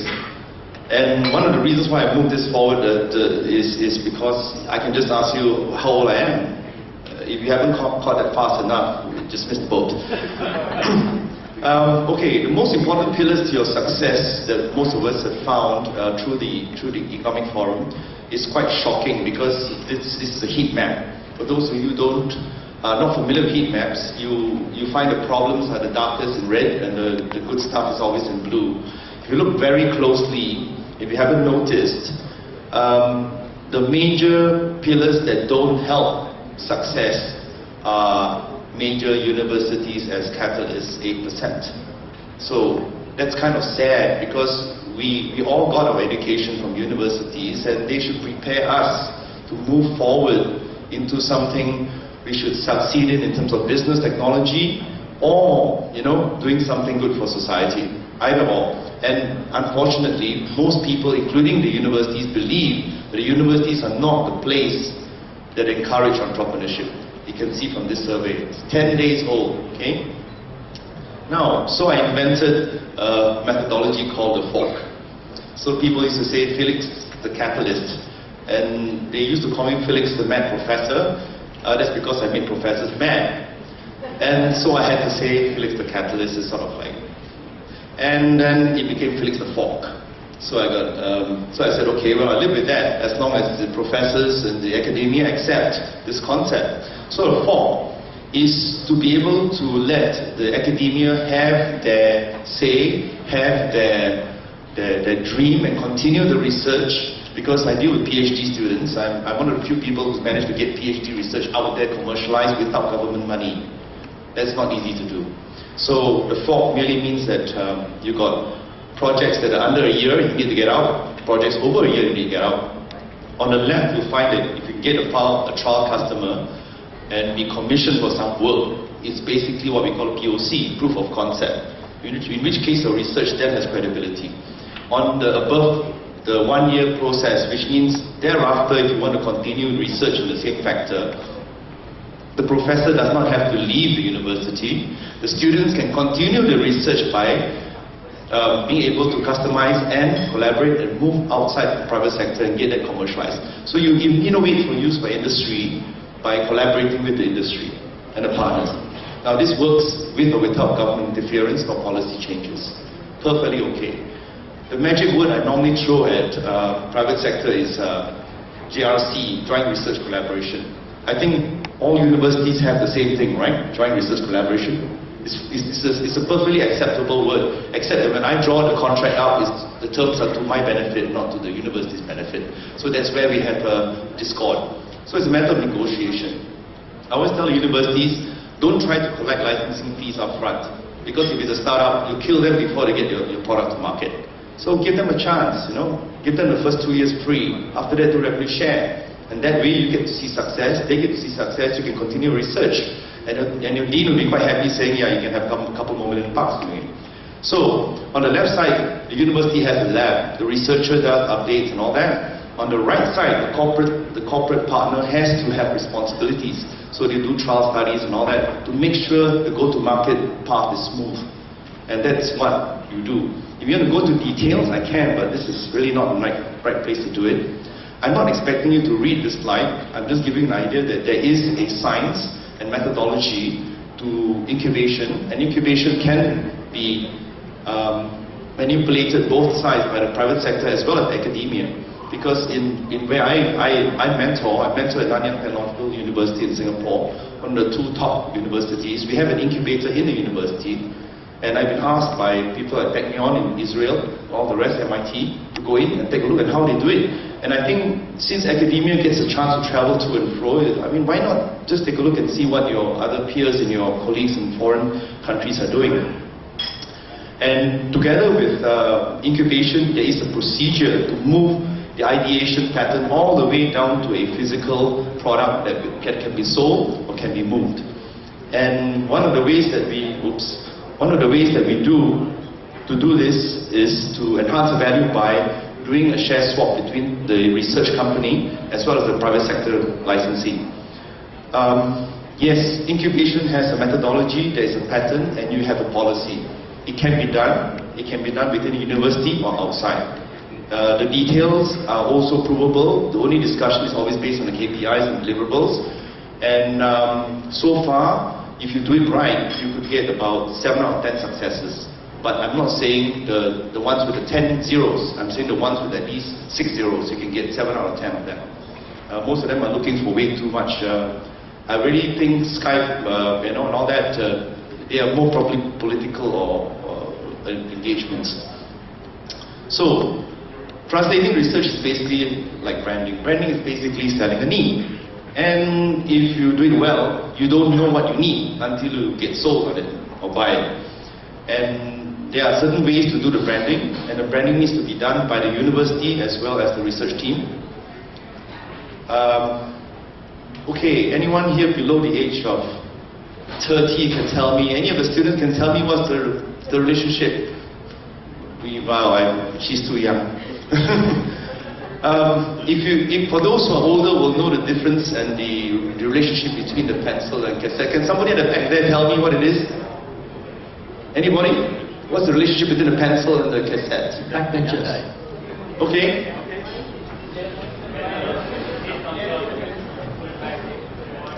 You see, there are people who are young, they're trying to get old. So you see, there is a trend that wisdom can be transferred. So if we do this more often, we can transfer wisdom across. It's not really that difficult. That's just to prove a social point. So I use what we call intelligent fast failure. I tell my students the reason why I'm standing in front of you and amongst you, not directly in front amongst you, is because I've made more mistakes than you have. I've seen more mistakes than you have. And if you practice intelligent fast failure, which is something universities and academia can't take. They can't take failure. That's a problem. So you need a private sector company to stand up front and pretend to take the heat for it. We have infrastructure that is people infrastructure and infrastructure that is space infrastructure. Learning space and thinking space is very important for ideation. Breaking out spaces allow people to share, and collaborative learning is likely the fastest way to get an idea out. We can extend this further by having collaborations with university and all this on the outside, by giving it a twist on an investor showcase to move your products outside. And the most impressive actually is to do workbench prototyping. If you're able to do this in your lab, you're pretty much maybe about a month away from go-to-market. And easily, if you have a prototype, raising 10 mil is not really a problem at all. Now, the most important thing, of course, is you have to have fun. If you don't have fun, it's no point doing this discussion anyway in the first place. So one of the interesting things that I've now started to do is to start connecting country universities and incubators via a connector bridge. So I've gotten phase 1 markets. You can see phase 1 markets, quite a number of those markets already are in place. So I'm now trying to connect the second set. Once you do that, certain ideas, collaborations can take place. It doesn't mean that the ideas have to be fleshed out before they can be collaborated with. You can in fact do both at the same time. Some people ask me, how do we prepare the students to do this? there is a methodology. The methodology is 200 hours. You can create a foundation to get them to be able to be responsible in living, and then subsequently they are able to run the businesses. So ideas are like fuel, there are birth methodologies, there's a method to the business, there are different ideas they can do for applications, by association. By mobile games, you'll find that it's easier to do productivity than it is to do games. Games are not easy to do. You can also create artificial intelligence, and the single most damaging hurdle is basically an ego. So you should think social media as if it was a real performance on stage, because if you don't own your dream, somebody else will do it for you. If you don't package your IP value, you'll lose part of it. And of course, please don't give up. Thank you. In Singapore, running us through a lightning quick presentation on how to connect entrepreneurs to industry and so on. Felix, I've got a quick question for you. You talked about comparing research in different universities. Isn't there any fear of losing IP, or do you agree to share IP beforehand, or do you sign an NDA or something of that sort? Okay, he's asking me for a secret sauce. The answer is very simple. In the first place, do all professors have to go overseas and attend conferences? Yes. Do they have to present papers? The moment the papers are presented, what are they? Are they prior art? They're prior art. Prior art means full disclosure. Once you do prior art, it can't be patented. Does that partly answer your question? Okay. So if you have one university and another university, and you're going to merge left technology with right technology, software here and hardware here. For example, MedTech requires firmware, programming, the firmware, the components, as well as the software and the cloud. So if both universities are able to supply the same, easy. If they don't, you have two different universities, they will want to share IP, but they can't share IP from one university to another. You need a party in the middle. So you create an entity, what we call a vehicle entity, and that vehicle entity does the 50-50 split. So actually the universities only own 25%. So as a 50% majority shareholder of it, the private sector should lead, not wait for the universities to do that. And like I said, it's the wording of the contract, the conditions. If you keep letting both universities dictate that, you'll find that they want a large licensing fee up front, and they want certain resources and targets to be met. And that's not necessarily possible with a startup company. And a lot of large companies have the money and resources to re-engineer this whole thing. They don't really need to license this from you. They don't need the risk. They don't need angst. So, does that answer the question? Yeah. Now come and sit and let's move on to our next speaker. Okay. We've had two speakers speaking from the academic end of the spectrum, and now let's turn to the industry, which has been referred to many times. Let's now ask Indika D'Souza, Country Business Manager of Intel Sri Lanka, to take the floor. A round of applause for both Felix and Indika. Thank you.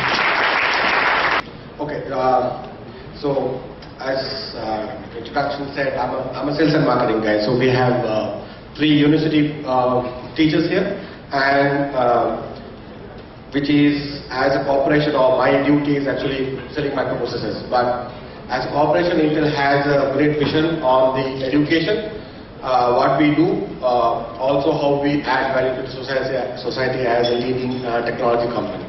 So I will take you through within next 10 minutes what Intel do globally on that, as well as what we have done in Sri Lanka, as well as we'll try to explain or elaborate on a little bit of examples specific to Sri Lanka, what we have done together with the Ministry of Education of Government of Sri Lanka, together with ICTA and different stakeholders.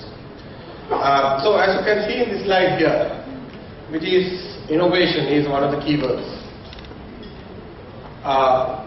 From last 50 years, actually the economy, the global economy GDP has grown by 2x, but before that it has taken 250 years. So one of the key contributors to this has been the innovation. So what exactly this means? World is transforming. We talk about assets and the many things of the value or the riches of the country, but the key thing is now people are talking about knowledge is the new currency. So if you don't have knowledge, we can't compete. So every country, as Sri Lanka also, we talk about the knowledge economy, what we need to do, everybody has this. So this is where the globe is heading. So things are getting shifted. I think Dr. Wan also spoke about it on the same aspect. I think we didn't see the slides either, but it's the same thing. The future jobs. Now, we don't really look at it, the jobs what is created, or like, what is today's requirement, what has not existed 10 years ago. Look at the new jobs, which is app developer. These things were not heard few years ago, but these are the things which is now required. Things like energy audit. But if you look at the bottom line, I'm not quite sure whether you can visible that, which is there's a prediction by the McKinsey here, which talks about by 2020 there's going to be a shortfall of 85 million jobs which is required for the entire globe in the high and the middle scale workforce. So that's a prediction by the McKinsey with the current education system or the current systems that is happening across the globe, where there's going to be a huge gap. So where these jobs, what is required in the future, is the problem or what is the requirement is not being created. So as a technology company, what we do or what exactly what we're doing, so I'll explain that. So one of the things which is we can look at it, are the most students ready for the new global economy? So you can be educated and employed, or employable educated. So this is where the difference is coming in. Again, if you look at the bottom of the slide here, which talks about prepare the students for the jobs that haven't been created, what is coming up future in that, and also to solve the problems that even not exist right now. So new problems what can come in. But for that, the technology is available today. So this is our job as technology company, as Intel Corporation. That's exactly what we do. We keep innovating the technology what is required for enable the future generation on taking the new challenges. So this is about education. What exactly? I think I will not spend much time on this because it's been spoken a lot about what is need to be done, about how the education is getting changed. No longer students are going to be passive recipients as the 21st century skills are getting in, whereas things like the critical thinking, problem solving, these are the education message or like how the education is being taken in. So again, when I said things like the tools what is required, what kind of equipment or the devices what required, or the communication mechanism what required, things like the hardware, software, or how the things like the broadband what is required, all compatibility. All this is where Intel is playing a major role on making sure that the devices are being created.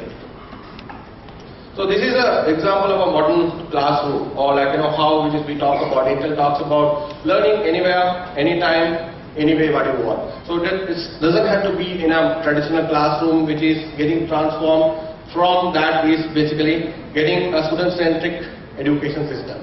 So to create that, we have apart from the devices as well as a few different tools as well which is we do practice. So this is the approach which is Intel is doing. So as a student has a center. So I'll talk about few examples, which is one of the things is the professional development. So exactly what we do, we have a program called Intel Teach. So this is how what we do is we train the teachers to use technology in the classroom and teach subjects. So this is probably the single biggest training program across the world. We have trained about 10 million teachers across the world using this program, no cost to the recipient or the government or the recipient side of it. And in Sri Lanka also we have trained about 40,000 teachers across there.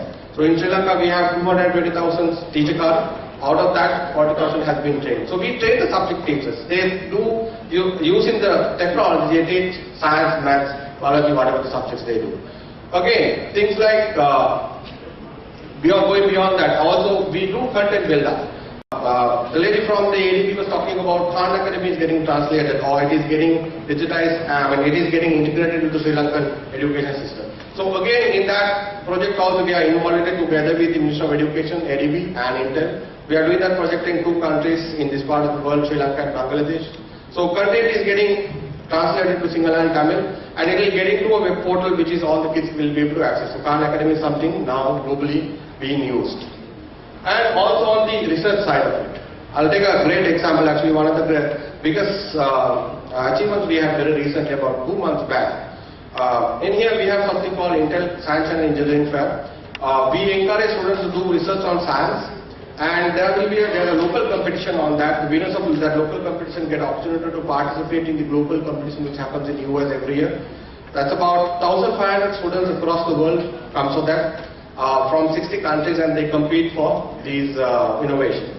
So one of the students, actually very rural part of the country, 6 hours or more than that, from Colombo in north towards the north part of the country, and this kid's father is a farmer, mother is a lady who does daily wage work for 800 rupees, that's about $5 to $7. So this kid has invented a mud cutting machine which is to be used in the paddy fields.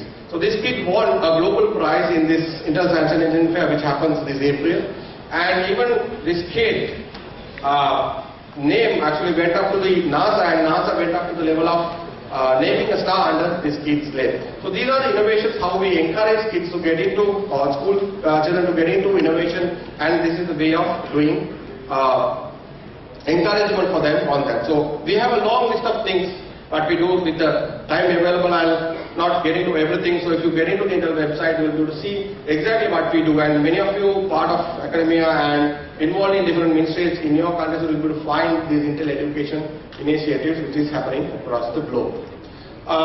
So to re-emphasize the wording, I think everybody who attended the inauguration, I think, heard from the President himself that he emphasizes that, like, as a country we are leading ahead, and this is exactly what country wants to achieve on that. So one of the words here used, the younger generation of Sri Lanka need to be broadly empowered. So on technology. So this is a quote actually I picked up from the Mahinda Chintana, that is the vision which is created for the country. So as a country we have that, and Intel has been part of that from the beginning for the last, from 2005 onwards. So I think I'll stop at that. So as a country we are ready to grow, and Intel has been part of it as well as in other countries globally. So which is the theme we primarily run across on the education system, which all the employees are driven on. Let's go do something wonderful. Thank you. We have about 15 minutes. I've got one question for the panel, and then we can open it up to the floor.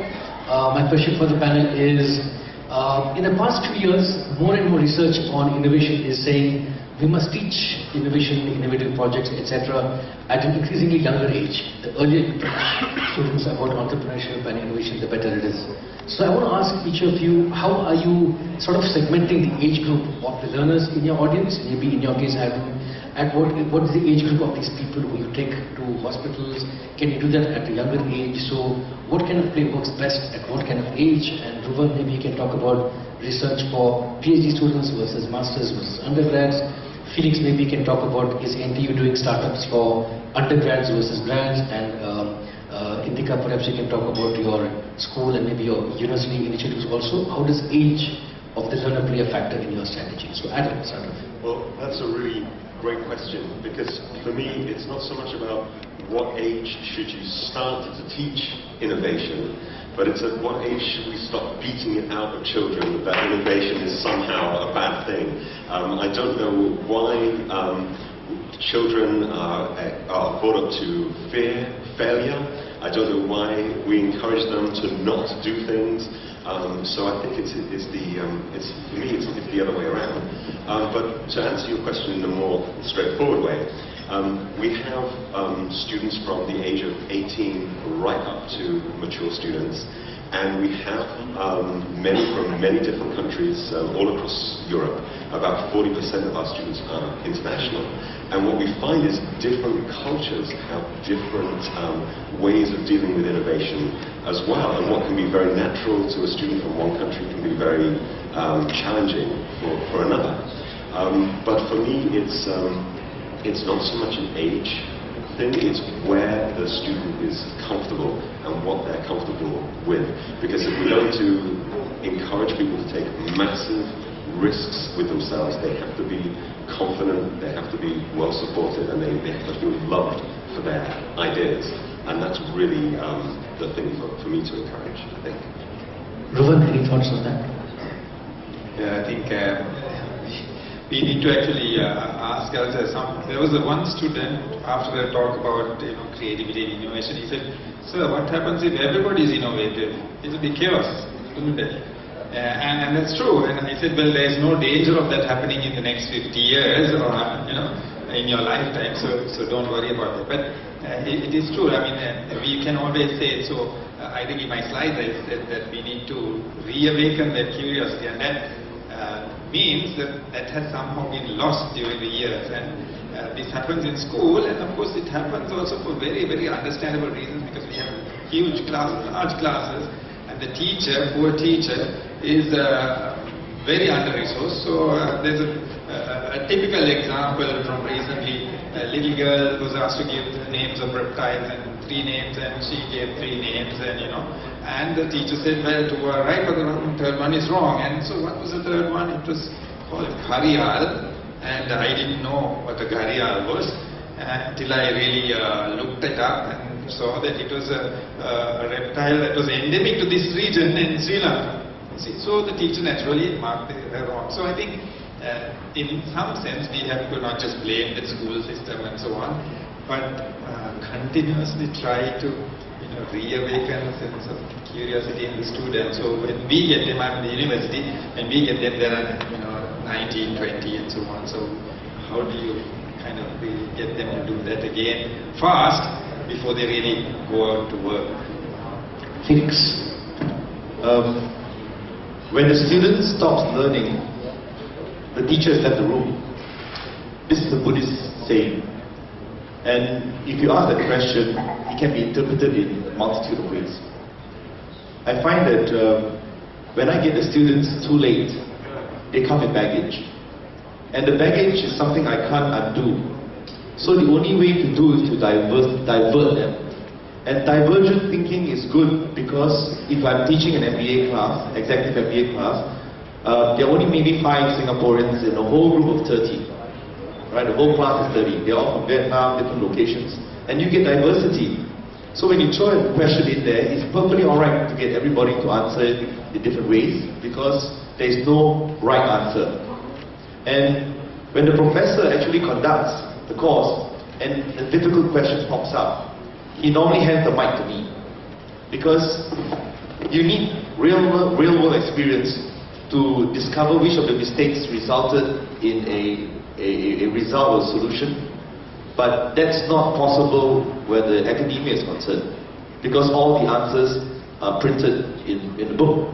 And anything else outside of rote core subjects like math and science cannot see application in other ways. So I will give you one small gift. Sorry to belabor this. There's one teacher I remember in my whole life when I was 14, and I was studying in UK. His name was Mr. Graham. He was a boffin during the war. He was part of Barnes Waller System that created the bombs that bounce on the water. And one day he said, "Close the textbooks." And we said, "Yay!" He says, "Okay, why did the chicken cross the road?" Then we're like, "Yeah," but we knew that he wouldn't accept a normal answer to that. And then he started throwing in variables, like, the chicken had a bar, so his feathers didn't have a coating that could repel water, and he gained weight, a couple more pounds, and the wind was blowing in this direction, vehicles going at this constancy, and if he doesn't make it, then there's rain coming in, rain will fall at this rate and all that. And it was an interesting exercise, because after 1 hour we figured out what was the best way to cross the road for a human being without getting wet, or without getting much wet. So there you have an application of theory onto reality. So in my lessons, when I tell my kids, the students, and they're not just students, they're alumni. They came back from, and I asked them, "You've learned this, teach." Everyone is a teacher now. After you've gone up, come back and teach. Be my guest, teach. And we record down all the mistakes people make on a database, so that whenever a problem comes up, they'll refer to this mistake because someone else has made this mistake. So this is how we reduce the number of mistakes. But the creativity part is a little bit hard. That has to be done, I think, at age 3. It's too late at this age to do the creativity. So what I do is I divert them by asking them to solve another type of problem. And normally, the results of that may be applied to the current problem. And they're either based on three things: other people's mistakes, there is a need in the world, or I have this crazy idea that's going to change the way that I put on my clothes. That's it. Indica, how are you doing this whole age?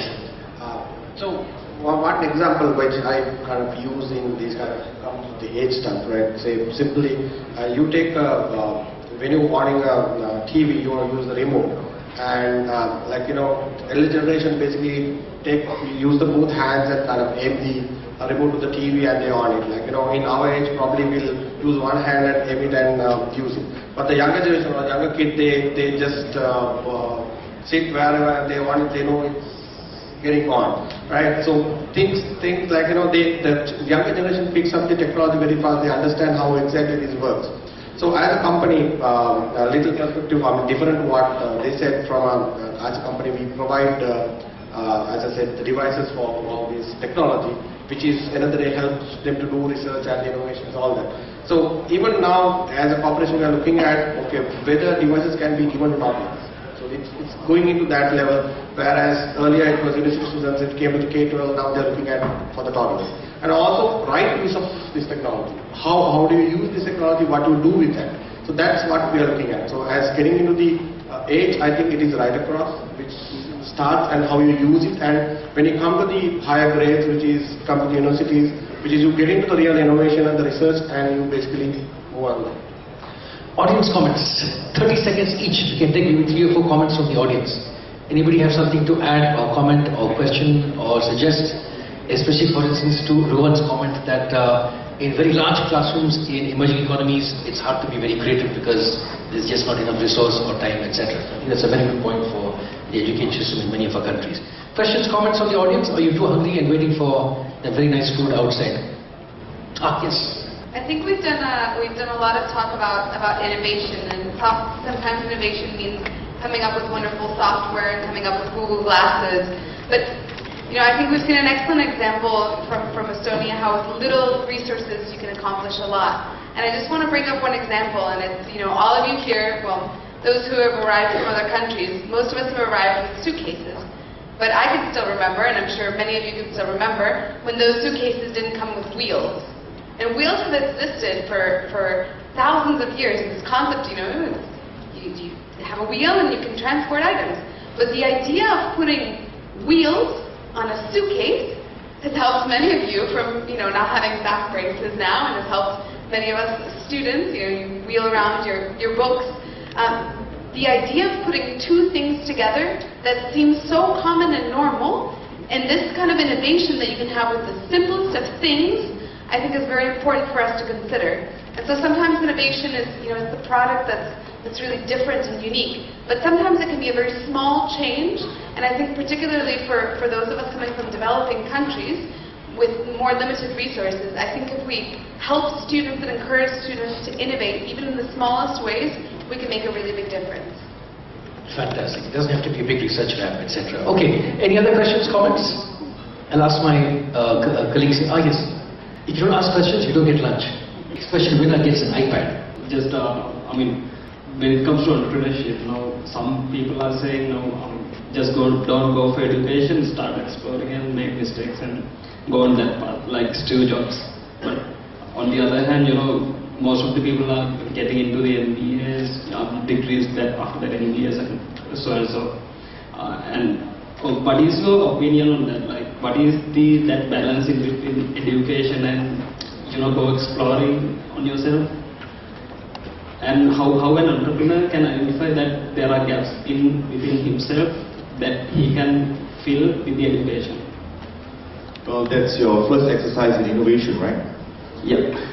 To give you an idea, I've got 2 test cases like yours. In fact, the most common question I get is, sir, do I cut school and start my own business because I've got a really good idea? Or shall I become some successful millionaire before I can take the spare change and try a new business? And my first answer to them is, have you asked your parents and your siblings and your friends yet what they think?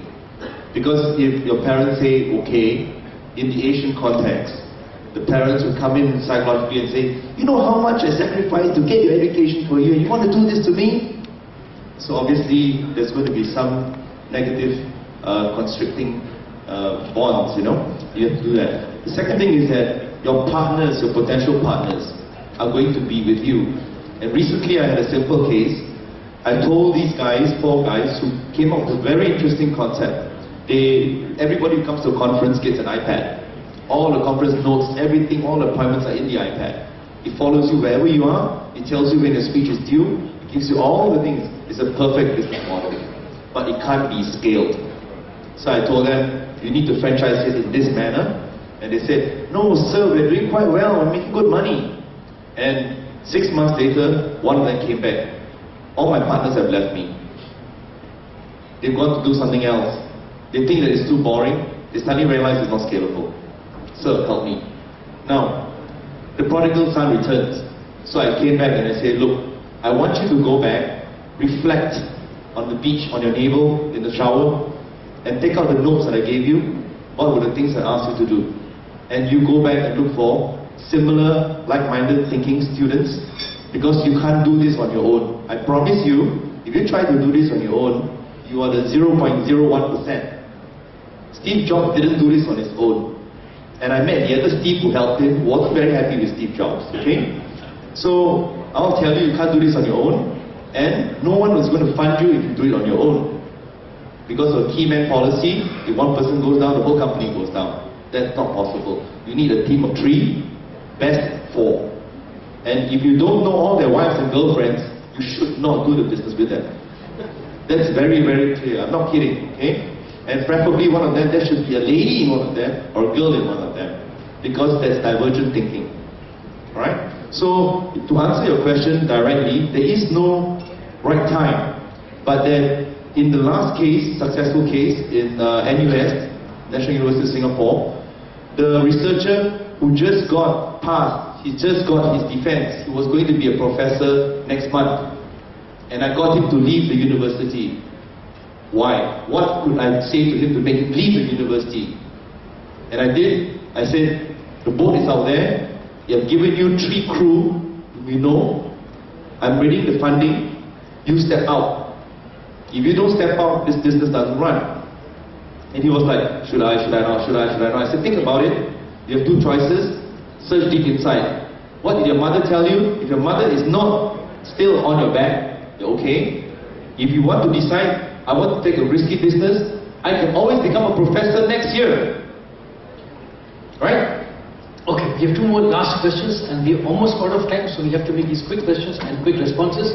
First, I see Peter Brook's hand up here, I see George, and do I see another hand somewhere in the back? Yeah, you. Thanks. 3 very quick questions, please, and take the questions back to back, so you have a chance to respond to whichever one you want to. Peter, yes. I just have one question. Why are there only men on the stage? When you talk about diversity and innovation? Ask the organizers. Okay, good. So then I have a second question. Each of the 3 of you who work in universities, give us one idea by which you will transform yourself from being a rebel rouser, an exception, becoming something like the normal way in which a university would work. One idea. And Mr. Lee will talk last because he's always talking the longest. Let's have the other questions in while they think about the answers. George is up next and a friend here from Colombo. I mean, you want to collect, but after Peter, maybe I shouldn't talk anyway. So, it's a very inspiring session, and I think we can spend next 24 hours at least discussing that. But the very beginning of the session reminded me one thing. When we talk about innovation, this is like the key or the secret for that is like bridging theory with practice, right? And very standard definition of this is theories where when we know everything, but nothing works in practice, right? And the practice is everything works, but we don't know why. And the joke is bridging theory with practice could mean that nothing works in practice and we don't know why. Okay, now how do we connect? So how do we get the young people or students going deeper in the theory without being tricked by such a vision, and they are inspired by a lot of apps world where you can do easy success, with just combining few things without going deeper in the theory. How do we encourage them going deeper in the theory and in 10 years or in 5 years, not in 5 days, become a millionaire? And the last question here, yes. Well, actually, more than a question, a comment, I'm going to be very quick. Well, one thing is I'm from also university in Sri Lanka, but at the same time I studied in the States, right? So there was something interesting about what I saw was like my batchmates at the university in America. I think she's from America. That's why she was talking about the wheels of the... Oh, you're not from America? Oh, okay, I made a mistake. But anyway, the thing is, my friends used to innovate. I mean, they like to innovate things. I mean, they like to always try to do something, smaller things. Like try to see whether I can scratch my back with a little thing that I can scratch with, or something like that. You want to come up with the new things, right? But my question to you is, I had to come from one culture to another. In our cultures, in the Asian cultures, I don't know whether it's a cultural thing, but whether we innovate, we don't, sometimes it looks like we don't innovate sometimes, right? We are like stagnant, but we are not. We innovate every day. I think we innovate, but we don't communicate. We don't try to sell it. Otherwise, it's thousands of years of, I mean, if you look at it, I mean, we have done so many innovations. Sometimes we may not be communicating, right? But in America, innovation is something that always you try to encourage, and you communicate, you produce it. It's a part of your life. And so this is a question, is it a cultural thing or is it something we learn? Okay, I can't get all of you to answer all three questions, but pick any one of those questions and answer the one on Peter's one on the examples from the university, or theory versus practice, or this culture thingy. Maybe we can talk about European versus American, whatever culture. 30 seconds each only. Well, I'd like to, maybe I'll start with the culture question, because I think it's wonderful. In Britain, I'm very lucky because there's a culture of going out to your garden shed, locking the door, making lots of noise, and just tinkering and messing around, and nobody knows what goes on in those garden sheds, and maybe something comes out and maybe nothing comes out. It's not so much about the pressure to innovate, but the joy of maybe discovering something, maybe not. When you love the process, it doesn't matter. So when I bought my house in Denmark, I made sure it has an extra large garden shed, so I can disappear and nobody knows what's happening. So that would be my cultural answer for that one. What about Peter's answer? For Peter's question, and actually, the thing that I would like to do to change, and it would be to encourage any of you, especially if you have a young person in your life, to really encourage them to know that education is not about having a bucket of water and you're filling it up drip by drip by drip until your head is full of knowledge. It's about lighting this first spark of a flame. And if you can light the first spark of a flame in somebody, then that's the best teacher that you can ever be. And you can be a teacher when you're a parent or a brother or a sister or a mother or a friend. Everybody has that ability in a young person to light that little flame, and that's the transformation that I'd like to see for myself and maybe for some of you as well.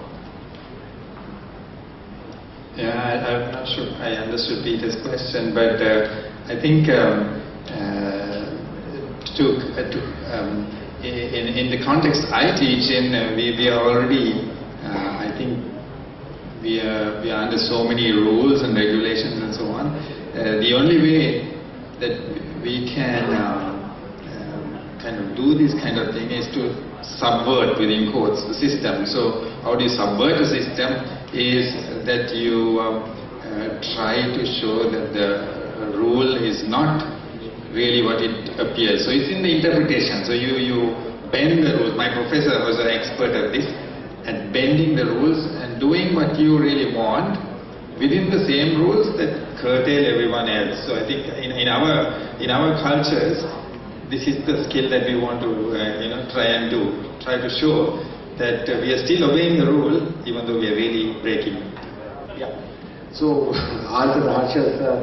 I think it's more of culture in the sense, as you rightly said, it's not taking into the market. Now say, I was talking about this example of this student winning and doing the research, right? So similarly, and also probably culture as well as the system.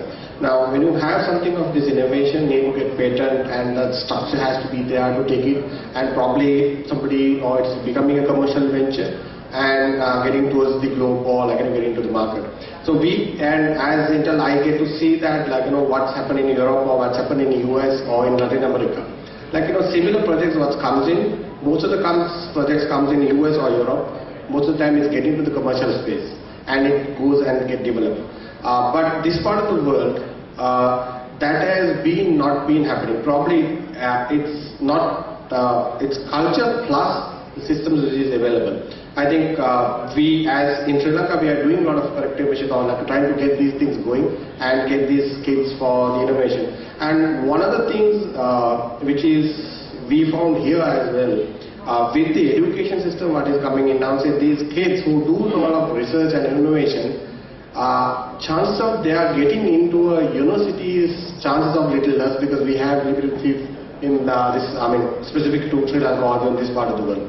So most of the time these kids doesn't get into university, or they go for a job, and that gets in that research and that innovation thing gets cut off at that point. So probably that is where I think things are getting changed, which is culture plus also the systems or the facilities what is available. Okay, Felix, we have 15 seconds, but I know you take 30 seconds anyway. I just learned a new word. It's called parataxis. P-A-R-A-T-A-X-I-S. If you do have the time to look it up, it's probably one of the more interesting words to teach you about ideation. Just the word alone. Second thing, in order to try not to answer Peter's question, I just finished a book. It's called Hospitable Hospices. It's a guide, 160-page guide. You can see it on my LinkedIn. You can download it for free. It's an ebook because they also got hard copies. It is to teach people to redesign the spaces to respect life before we end it. That's one part. And I'm in the middle of a course, and if you want, I'll link you up as well, with a Penn State University. I'm taking a Penn State University course, And I have a confession, I don't have a degree. I've been teaching executive MBA and PhD students. I don't have a degree.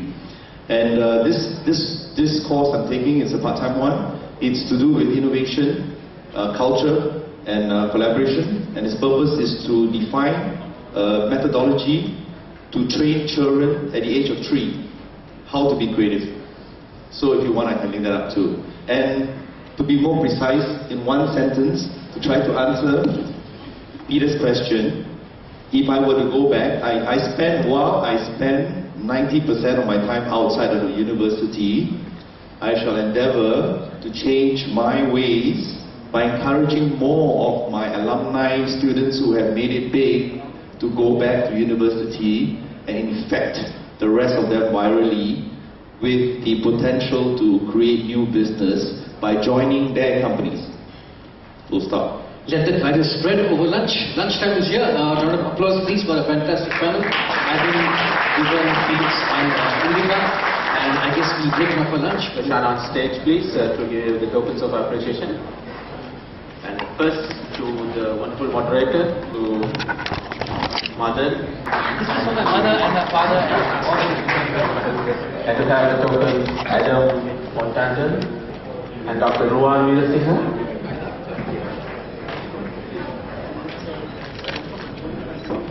Felix Lee.